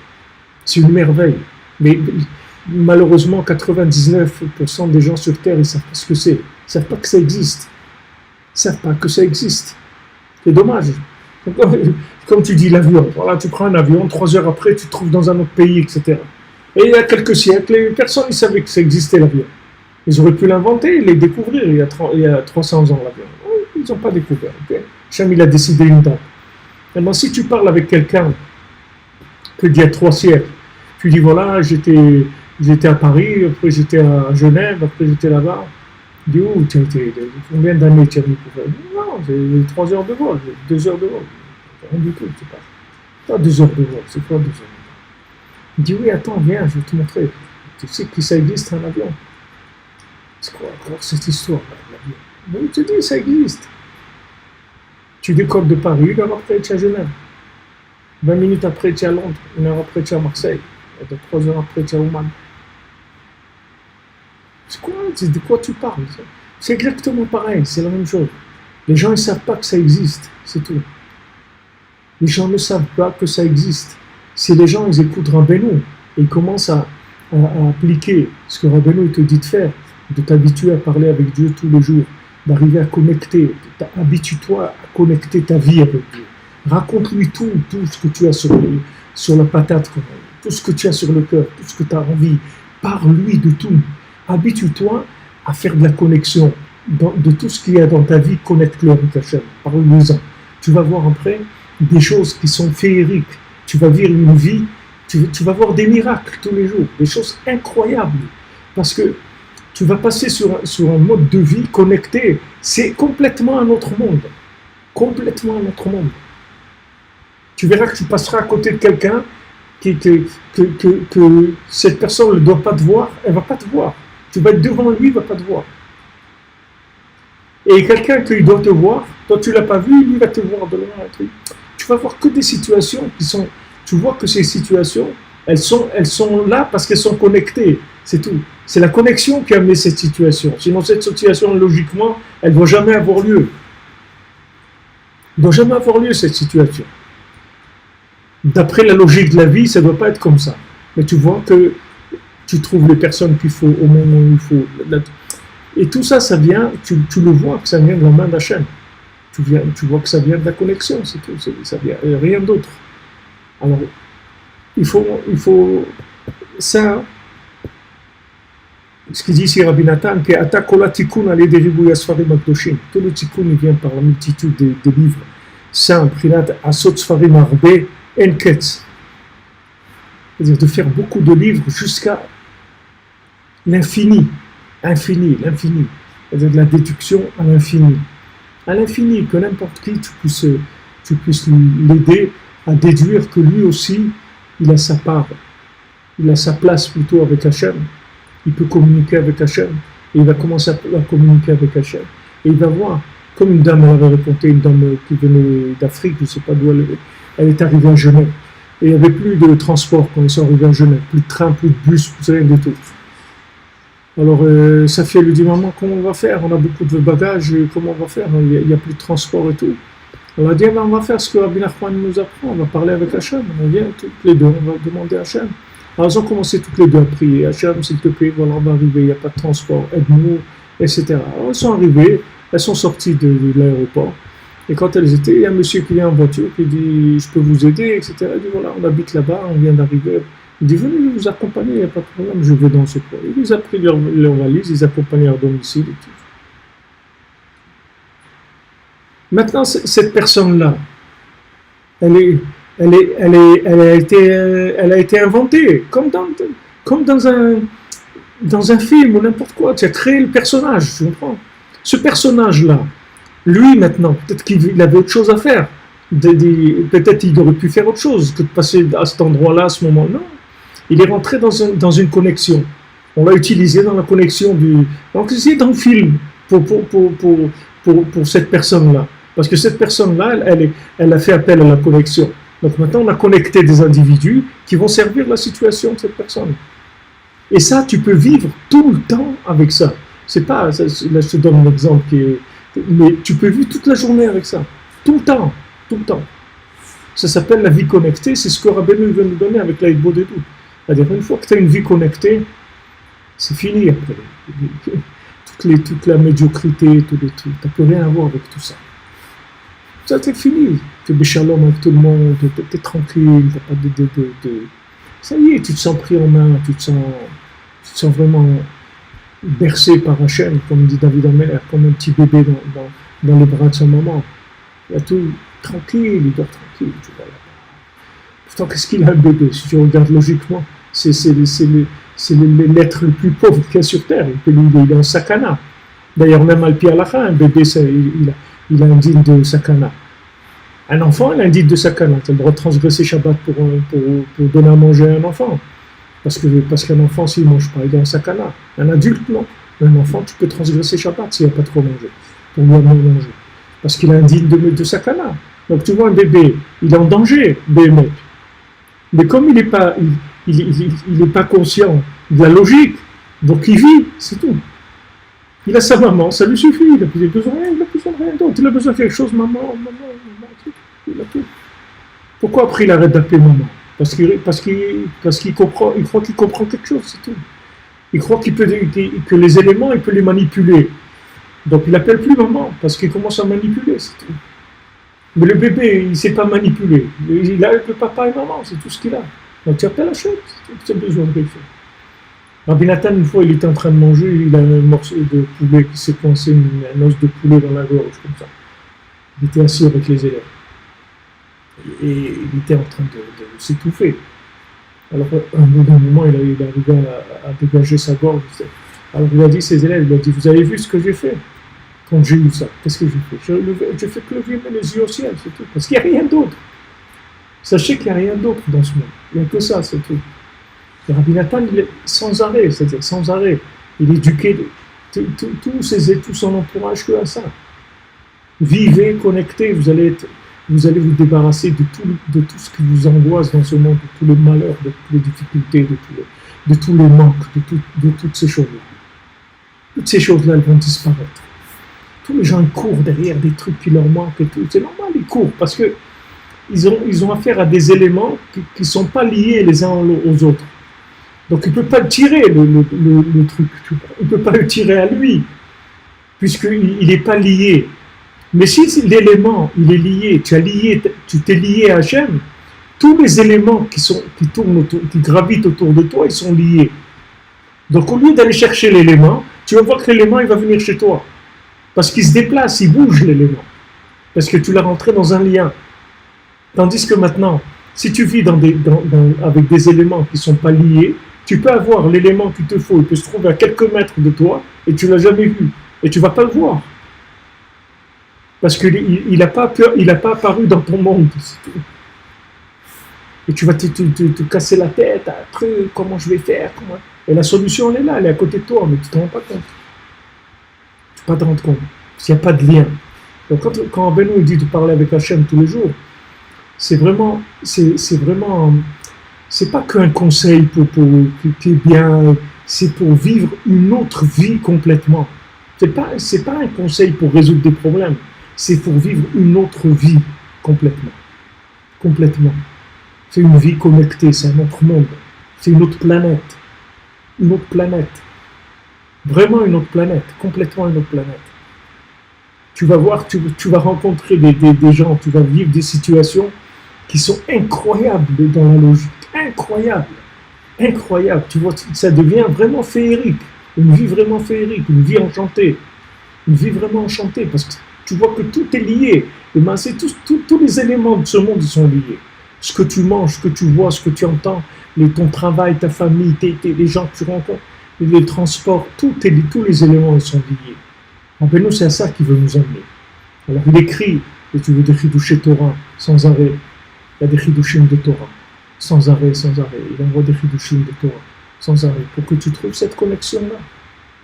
Pour que tu puisses déduire que toi aussi, tu as ta place, et que toi aussi tu as le droit à la vie, et que toi aussi tu as le droit, et tu vas faire de grandes choses dans ce monde, et tu es capable de faire de très grandes choses de toi-même.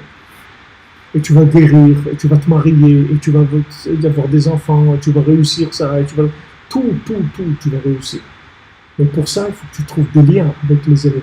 Sinon, tu crois que tu es en dehors du match. Tu vas être que spectateur, c'est tout. Non, tu ne vas pas être spectateur. Tu vas jouer.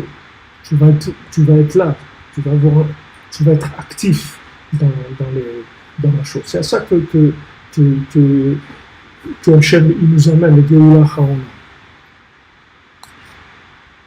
Voilà les amis, c'est Shabbat Shalom, et des bonnes nouvelles, et des bonnes choses.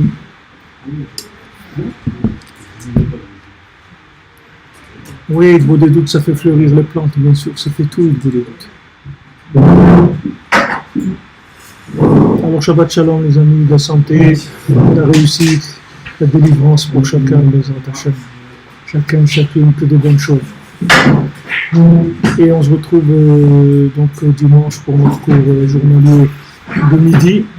Et pour Shabbat, ceux qui sont à Jérusalem, à 9h30, Shabbat matin, c'est pour les Massiot, avec un kiddush. Merci de votre présence et de votre soutien et de votre participation. Baruch Hashem, c'est magnifique. Merci beaucoup.